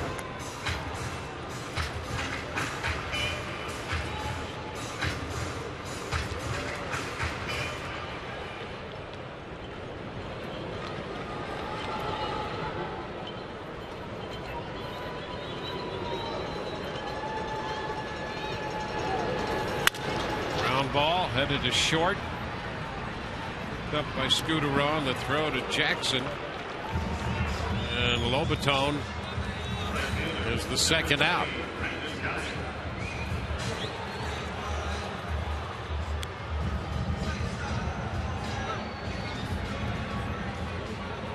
Brandon Geyer will bat.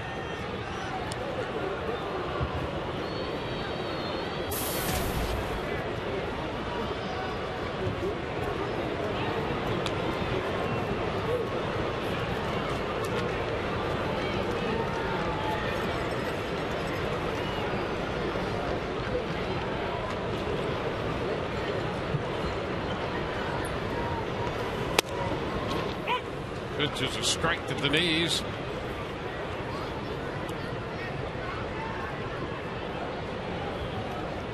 Geyer had a base hit in the second inning.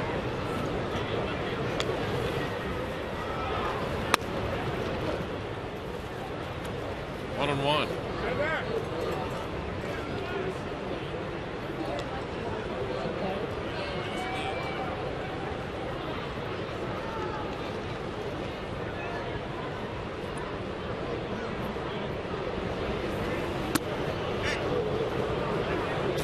Did not commit. 2 and 1.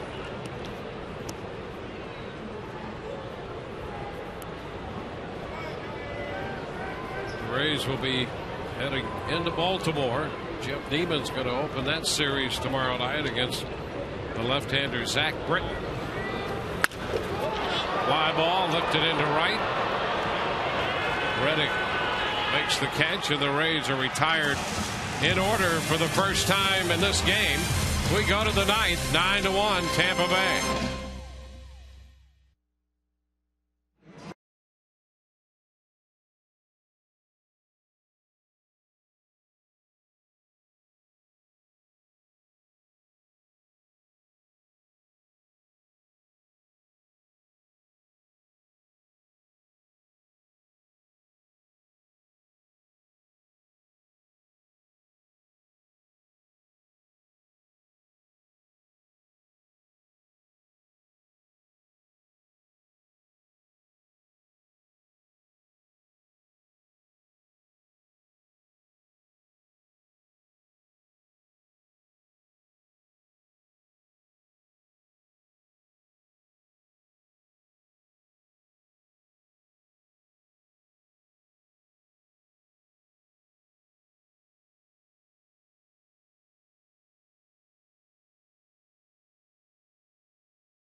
And what we were feeling that day, and you know, how it affected us in one way or another.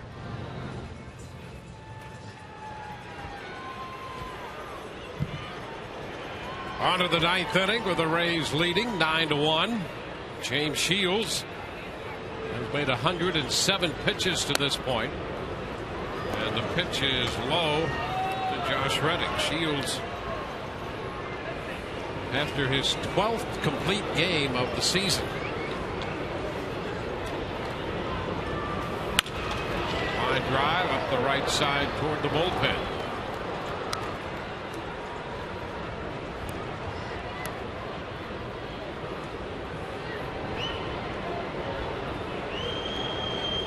McDonald due next.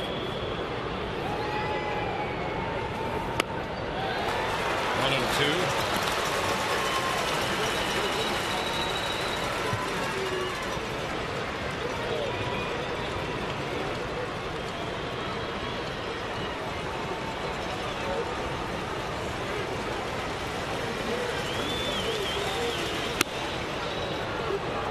2-2.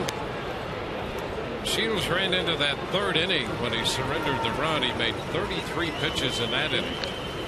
But since then, he made 9 in the fourth, 10 in the fifth, 13 in the sixth, 9 in the seventh, and 10 in the eighth. And a fly ball to right field, handled by Geyer, takes care of Reddick.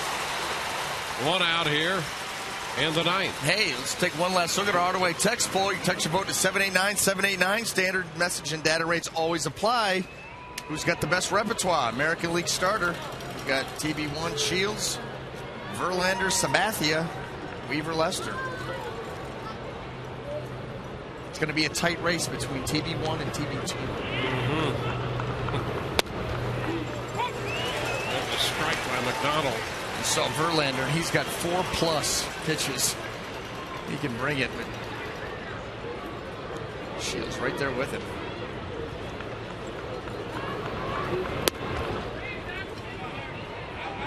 A 1-1 count.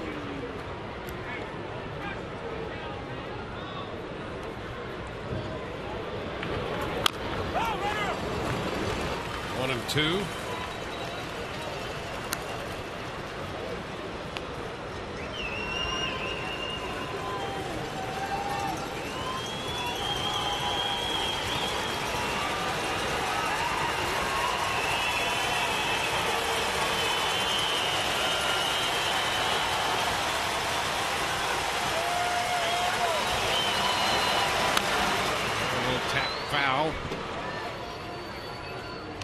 McDonald hitting in the spot originally occupied by Carl Crawford.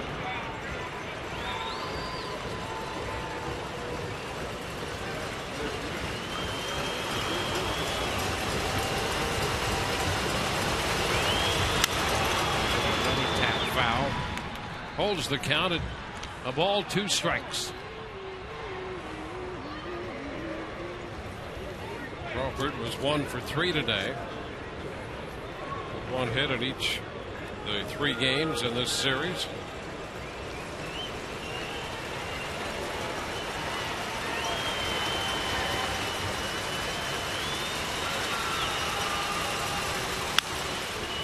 Up the right side toward the line. That's going to drop foul.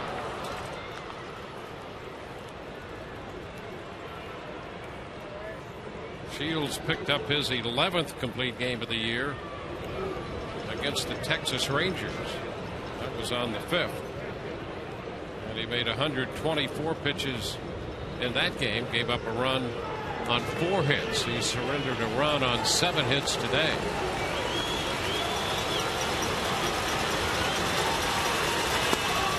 And that's a bit inside. Count is 2-2.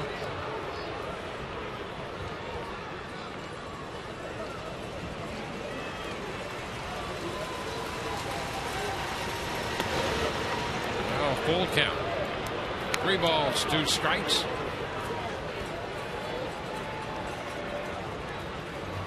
Shields has a couple games of 125 and 126 pitches. He shut out the Marlins on 3 hits back in May. Made 126 pitches in that one, and now he walks McDonald. So McDonald heads to first. It's a 9-pitch at bat to McDonald, and with that walk, Joe Madden takes a walk. Heads to the mound, and that's going to be it for Shields.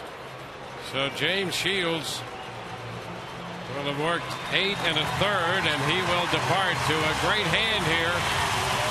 Shields pitches another dandy here against the Boston Red Sox. Depart to the 9-1 lead. Back in a moment.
With a runner at first in the 9th inning.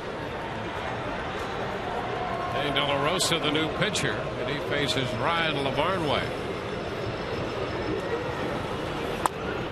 The first pitch is up. De La Rosa just recalled from AAA.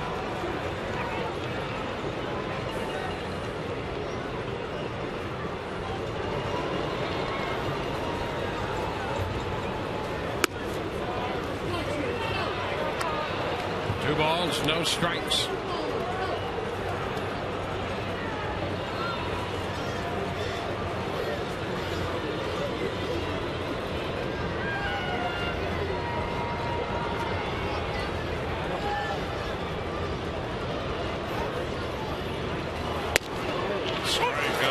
inside part of the plate, 2-1.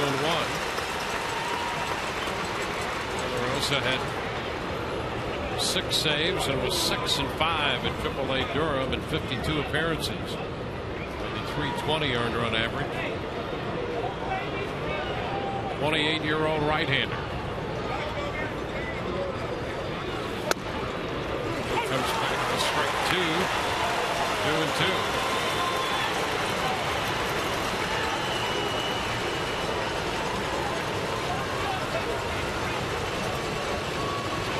Rays trying to close out what would be a sweep of this series.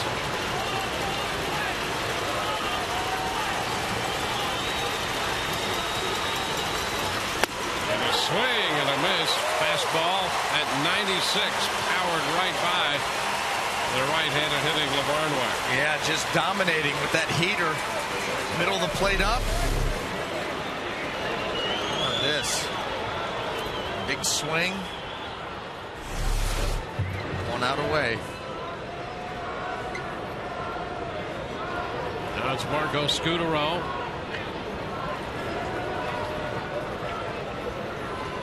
Scutaro 2 for 3. 2 of the 7 Boston hits. And the pitch is a strike.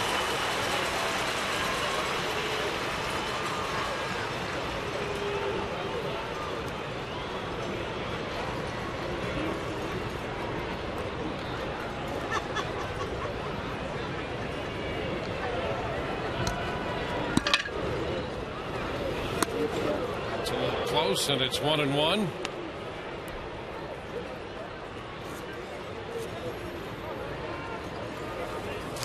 La Rosa spent time with 6 different independent league teams.